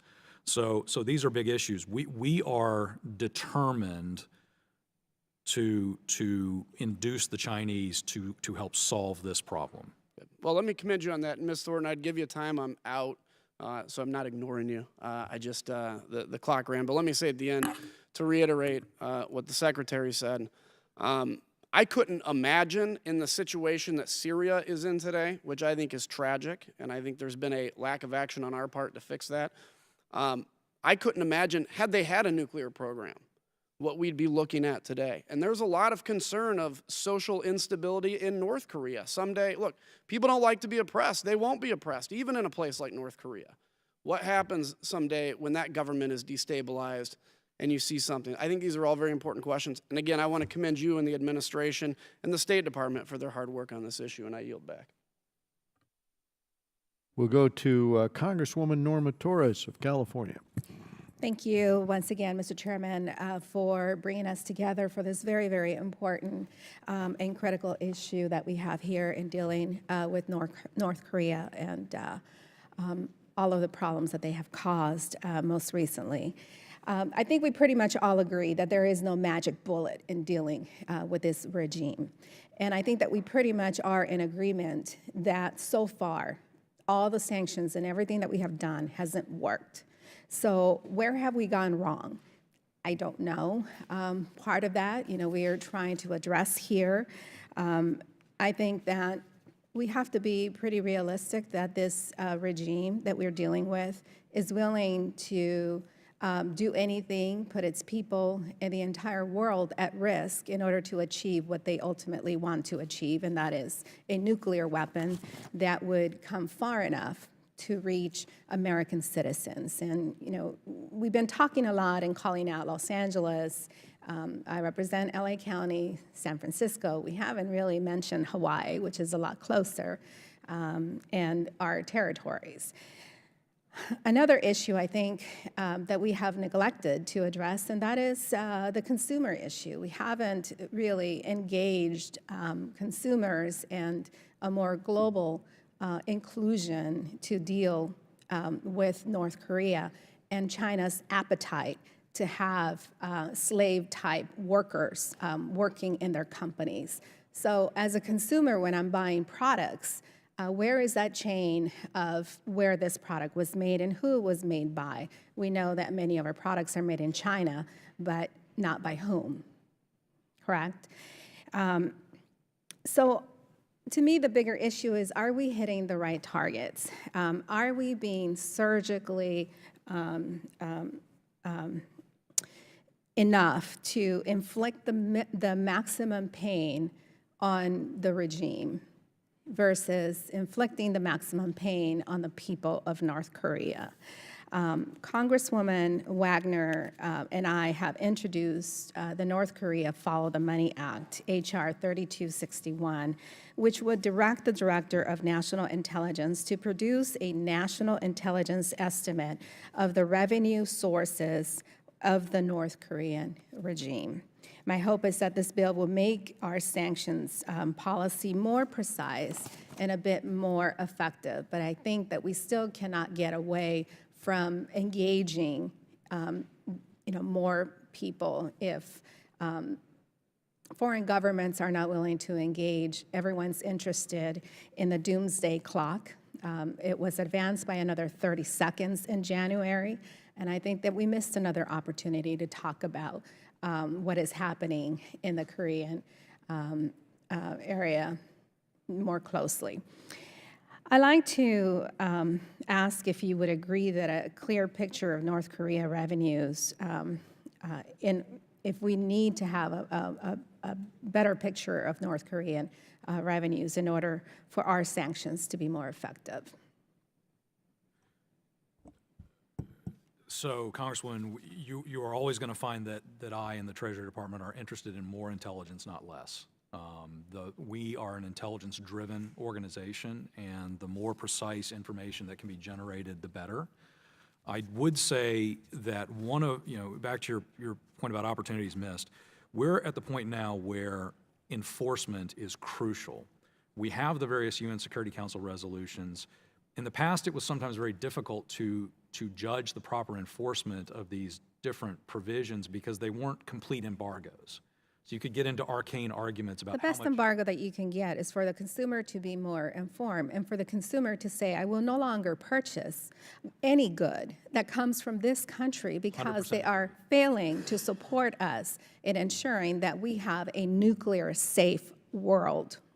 Agree 100%. And I would highlight two particular areas. You talked about labor. One of the successes that Ambassador Haley has had at the UN is getting past this idea that, well, we would just cap North Korean labor at whatever level it is, the slave labor in these various countries. We're now, under the new resolution passed last night, this is going to be wound down. That's important. Seafood is the other area to really talk to consumers about, to make sure that we go after any efforts to smuggle North Korean seafood in. Can you give me an estimate of what percentage of North Korean revenues are from illicit sources?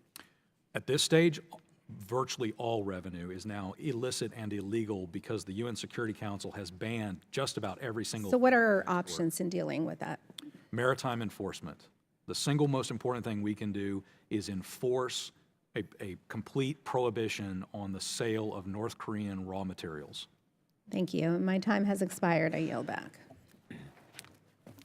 We go now to Congressman Ted Poe of Texas. Thank you, Mr. Chairman. Thank you all for being here. I think always when we make big decisions, we should look at history.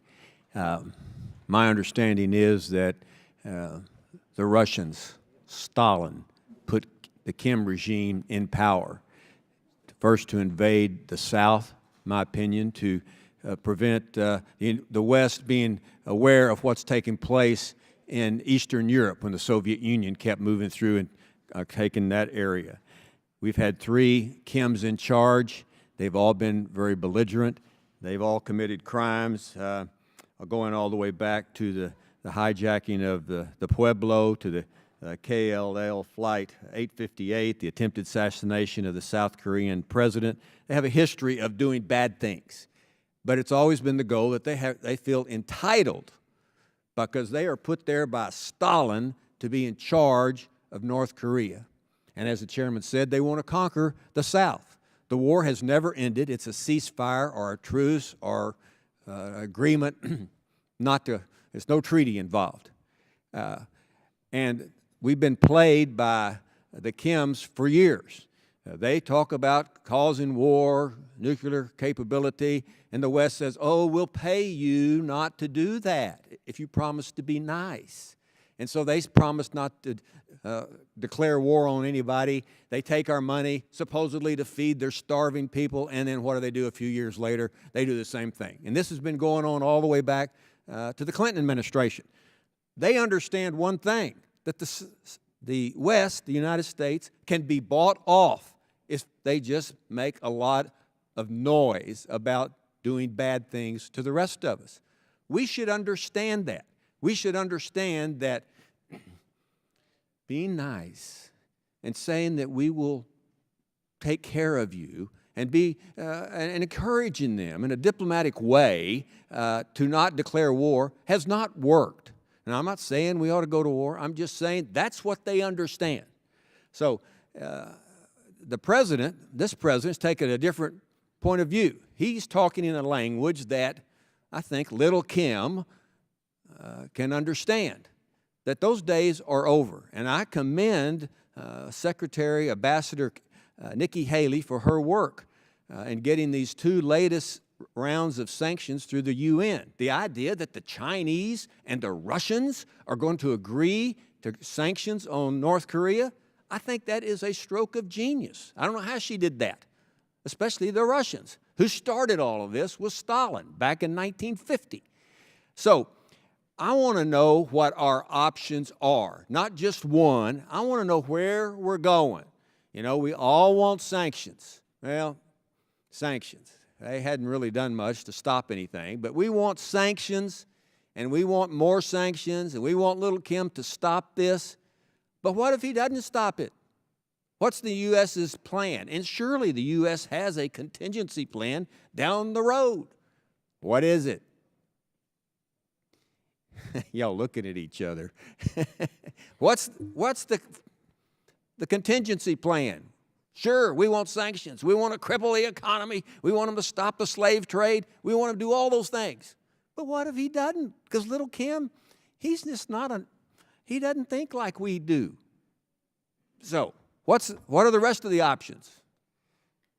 So thank you. Yes, Mr. Congressman, I think, we have a strategy. I mean, you all have heard from the secretary, from other secretaries. What is it? Secretaries. It's the pressure strategy. We want to solve this through a negotiated settlement peacefully, but we are not taking any options off the table. Which are? You understand. I only have a minute, so you have to kind of cut to the chase. What are the other options? Options to use force, options to use sanctions pressure to choke off the regime's revenues, et cetera, to get them to come to the negotiating table. And I think, we've been very clear about the strategy. We're not going to pay for negotiations, as been done previously, as you mentioned, in past history when we've dealt with the regime. They've sought payoffs, and we've made it very clear, the president and the secretary, that we're not going to go down that road this time. We're going to band together with the coalition of global partners to choke off all of their economic revenue. And if so we have a military option down the road if nothing works. Sure. Would you agree with that, Yes. Assistant Secretary? Absolutely. And I've said we're not going to take any of those options off the table. I would additionally offer at a much more, very precise level, and you'll see it in my full written remarks, but we're targeting two things here. We're targeting his access to hard currency because he needs these dollars for his WMD and missile programs. And we're targeting the way he still has access to the international financial system. We need to rip that out root and stem. And that's what we're focused on, is shutting down his access to hard currency through these new UN embargoes that Ambassador Haley has successfully gotten in place. These are total cutoffs. You cannot trade in North Korean coal. That is a huge percentage of the revenue left to this dictator, given that we actually have relatively well shut off his arms trade and a number of the other things he was trading in. He's basically been reduced to high volume, low margin commodities, minerals, things like that, and we have to choke that off. But secondly, because of lack of enforcement in the international system by countries we've talked about, China today, Russia, he still has access to the international financial system because he has North Korean brokers and agents operating with impunity brazenly abroad in foreign jurisdictions. That has to stop. And so that is our next step. Thank you, Mr. Chairman, for the extra time. Mr. Ted Lieu of California. Thank you, Mr. Chair. And first of all, thank you to the witnesses for your public service. I served on active duty under U.S. Pacific Command in the 1990s at Guam. We did a whole series of different exercises. Most of them were directed at North Korea. And it was very clear there were no good military options. And the reason I bring that up is because diplomatic and economic options depends on whether, in fact, you have a good military option. And often it's not for us to say. It's dictated by the facts on the ground. And if we do have amazingly great military options, then we might do less diplomacy and less economic sanctions. But if we really have no good options militarily, then you might have to double down on what you're doing. So I think it's important to just walk through some of those not so very good military options. And let me start with this question. The Trump administration's goal is to denuclearize North Korea. That's correct, right? But we don't know how many nuclear weapons they have. Isn't that correct?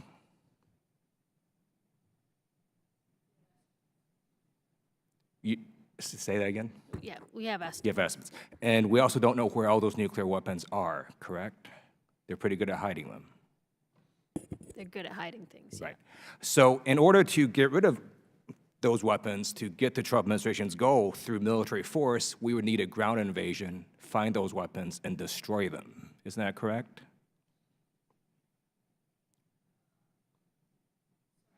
Get the connection? Right. Since we don't know what the nuclear weapons are, we don't know how many they have, in order to denuclearize North Korea through a military option, we would need a ground invasion to find those weapons and destroy them. Isn't that correct? I suspect we'd need our Department of Defense colleagues here to really, truly answer that. No, I understand, but for you to do your job, you also need to understand the military option, right? So let me just go on. North Korea also has the knowledge to build nuclear weapons. Isn't that correct? Yes. And they've got the knowledge to build ICBMs. And you can't unlearn that. So to keep them from doing this in the future, we would need to occupy the country or have South Korea or one of our allies occupy the country and keep them from doing this again in the future. Isn't that correct, if we would do this through military force? Well, I don't know that that's necessarily, and again, I'm putting my old Pentagon treaty negotiator hat on, but there are countries that have abandoned their nuclear programs and their missile ambitions.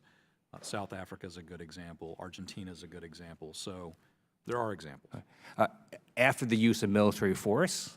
Actually, no, prior right? to. Through other means. I mean, I can understand North Korea giving up or freezing the nuclear weapons if we apply economic or diplomatic pressure. But I'm saying if we were to use military force and they're going to resist it, and then to keep them from doing nuclear weapons in the future, we would need regime change to occupy the country. At least that's my sense. I don't know how we otherwise would do that. So let's just step away from nuclear weapons. They've also got about 5,000 tons of chemical weapons. Isn't that correct? They do have chemical weapons, okay. Yes. And then they have this massive conventional arsenal of rockets and artillery and so on, correct? And they can launch all of that at South Korea. They can use missiles against Japan. They can use missiles against Guam, where we've got hundreds of thousands of Americans in those three areas, correct? And with millions of civilians in all those areas, correct? So with any military option, we wouldn't be able to contain escalation. Isn't that correct? It's all hypothetical. So I think it depends on things that are happening, and it depends on a lot of other scenarios. But you're telling the story, so go ahead. Okay. So Defense Secretary Mattis has said basically there are no good military options, and the options would be very ugly, which then leads me to believe that your job is very critical. We essentially have diplomacy and economic sanctions. It seems like if we're going to pursue diplomacy, might it not be a good idea to have an ambassador to South Korea that can help us? Yes. Okay. Where are we with that? Why hasn't the president nominated an ambassador to South Korea? We're working on it. I know the secretary spoke to this the other day. I think we're working on it. I'm just saying it does send the message that we're not pursuing diplomacy seriously. and that we're also disrespecting our critical ally, South Korea. And I urge the Trump administration to get its act together and nominate an ambassador to South Korea. With that, I yield back. Thank you, Mr. Liu. We go now to Mr. Lee Zeldin of New York. Well, thank you, Mr. Chairman. Thank you to both of our witnesses for being here. I believe that the administration has done a great job over the course of the first several months in office in making new strides in bringing China to the table, to bring Russia to the table, to ramp up sanctions effort, to have more multilateral diplomacy, to have increased economic pressure, to engage in further information campaigns within North Korea that didn't exist previously. And I think Ambassador Haley especially deserves a whole lot of credit for her hard work at the United Nations with the success that she has achieved there, and we wish her nothing but the best. Some of our colleagues have spoken about the idea of not using a military option. I think we all should agree that the military option should be the last possible option that we would be using after everything else were to fail. But some of my colleagues would go a little bit further, almost to suggest taking the military option off of the table. And I think from some of the other testimony here in your answers, there is certainly an agreement amongst others who would disagree, believing that having the military option on the table is one that helps with multilateral diplomacy and increased economic pressure and all of the other efforts. So it would not be wise, it would be unwise to take the military option off of the table.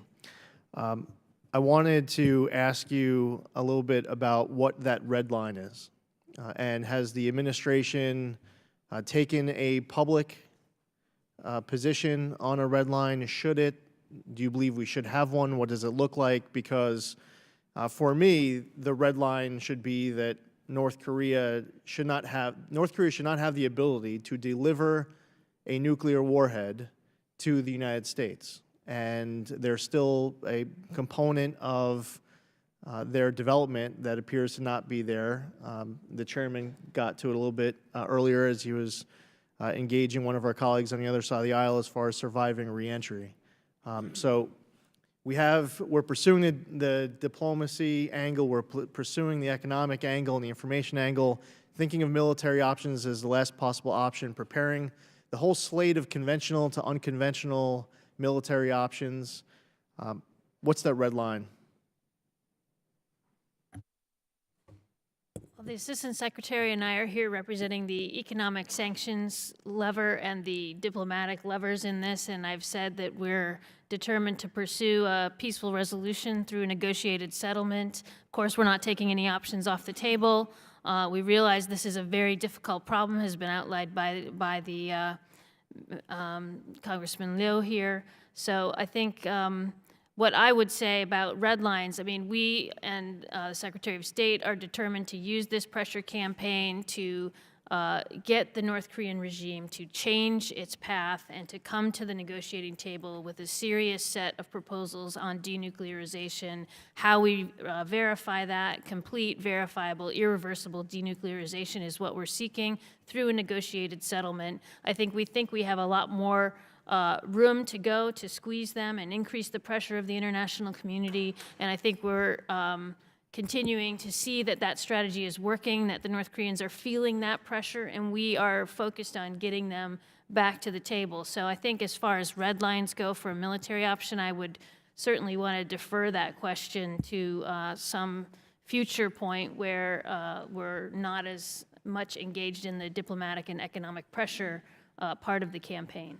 I personally believe that when the president said that North Korea would be met with fire and fury, that if North Korea were to attack the United States, they would be met with fire and fury. I was not offended by any means, and I believe that Kim Jong-un needs to know, and as someone who is homicidal, not suicidal, he needs to know that he would be putting himself and his regime at great risk by attacking us.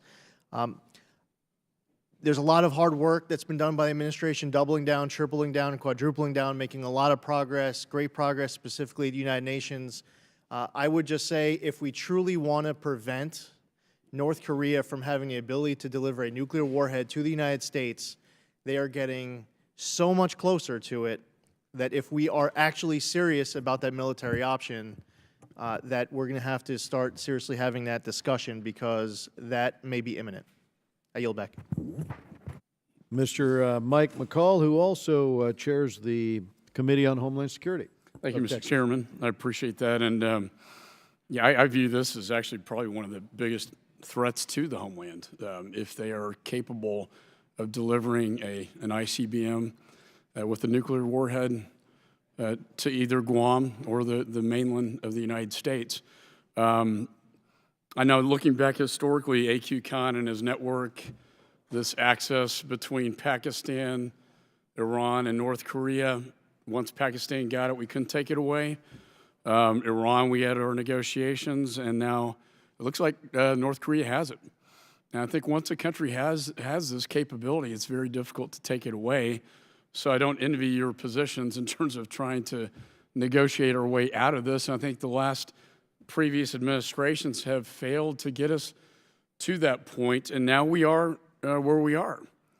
And I think Iran is probably watching this whole thing play out in terms of what's their next step going to be as well. I'm not going to get into military options. I know it's not your expertise. I do think cyber should be looked at as something that could be done to shut them down. And I know we have tremendous capability in that regard. But my question is, and I know it's been talked a lot about Russia and China. Are they going to cooperate with these sanctions, and how much leverage is China putting on North Korea? But my question really has to go to the more illicit side of the house. Kim Jong-un has this North Korean Office 39 that sells basically drugs, illegal exports of minerals, as you mentioned, counterfeit cigarettes, a lot of other things. What are we doing to try to counteract that? And also, when it comes to proliferation and the sale of arms, can you tell me how much do you estimate North Korea is making off proliferation to countries like Iran and Syria? Congressman, it's good to see you. Yeah, you too. So one of the things that's very important to underscore is that the Treasury Department and the authorities we wield are not, as you know from your time with the Department of Justice, they are not just sanctions. Sanctions is one of many tools we have. What we used to, in effect, collapse the Bank of Dandong was not a sanction. It was a Patriot, Section 311 under the Patriot Act action to root out the North Koreans in that bank. In terms of the proliferation of weaponry, because of previous UN Security Council resolutions, we have been able to dry up much of the illicit sales that they were engaged in to various African regimes and so on. There are still several transactions that they periodically float that we are actively engaging various countries to deter signing of contracts and going down that road. It would be very unwise for them to take these actions. We are in a full court press on this. Because of the success that Ambassador Haley and the State Department have had at the UN, in effect, you were asking about sort of illicit transactions. In effect, nearly every export coming out of North Korea today, as of last night, nearly every export is now illicit. Textiles are now illicit. You cannot trade in North Korean textiles. You cannot trade in basic minerals anymore. Under the previous administration, talking about Bureau 39, one of the things they would do is sell these huge overpriced bronze statues, and then the weapons were the kicker on the side, and sort of as a little sweetener for paying 6 times the going rate for a bronze statue. So that organization, the Mansudae Fine Arts Studio, was sanctioned, and under our administration, we've started rooting out the rest of that particular arts and monuments revenue-generating schema. North Korean labor is another category that they're getting significant money from, and with the results last night, there's now not a freeze or cap on North Korean laborers. There's a requirement to wind it down. I'm not a big fan of wind downs because it's real hard to verify that, but that is nevertheless a a big step forward, and we intend to enforce that as well. I have reiterated on multiple occasions with counterparts in the Gulf and elsewhere that we need to see the North Koreans gone. The Department of State has been very active on this front, and we are seeing a drying up of revenue associated with the slave labor that the North Koreans employ. So actually, and then to my last question, North Korea proliferating weapons to Iran and Syria. So we do track any kind of illicit proliferation networks from the North Koreans and go after those transactions, again, with colleagues at Treasury and other agencies in the U.S. government. When we find them, we try to block them or deter them, and we've had some success. It's a continuing effort on our part, and we devote a lot of attention to that in our Bureau of Nonproliferation. But it is happening. I think there are transactions that we are worried about, yes. Okay. And I know some of that may be in another setting than this. So thank you very much. Well, I want to thank the witnesses for their testimony. I thank you for answering the members' questions here today. I'm sure more of those questions will be submitted for the record for you to answer. There are a few issues that are urgent for us, but I don't think any of them are more urgent than the North Korean threat at this time. And to its credit, the administration recognized this early on. Secretary Tillerson's first focus as Secretary of State was North Korea. And he has been extensively engaged working with allies in the region while pressuring China and Russia and other countries that are funding the Kim regime. We need more sanctions, tougher sanctions. We need to supercharge this right now. And the administration is moving in the right direction, and China each day is rethinking the cost of its financial support for North Korea. The administration's focus on Korean slave labor abroad is very good. Sanctions are just one element of power we need to bring to bear. We need to stop giving only lip service to the power of information inside North Korea, broadcasting information in to change attitudes and conditions in North Korea. We simply aren't doing this well enough, and it must be a priority. And again, thank you for your testimony. We look forward to your follow-up, and this hearing stands adjourned.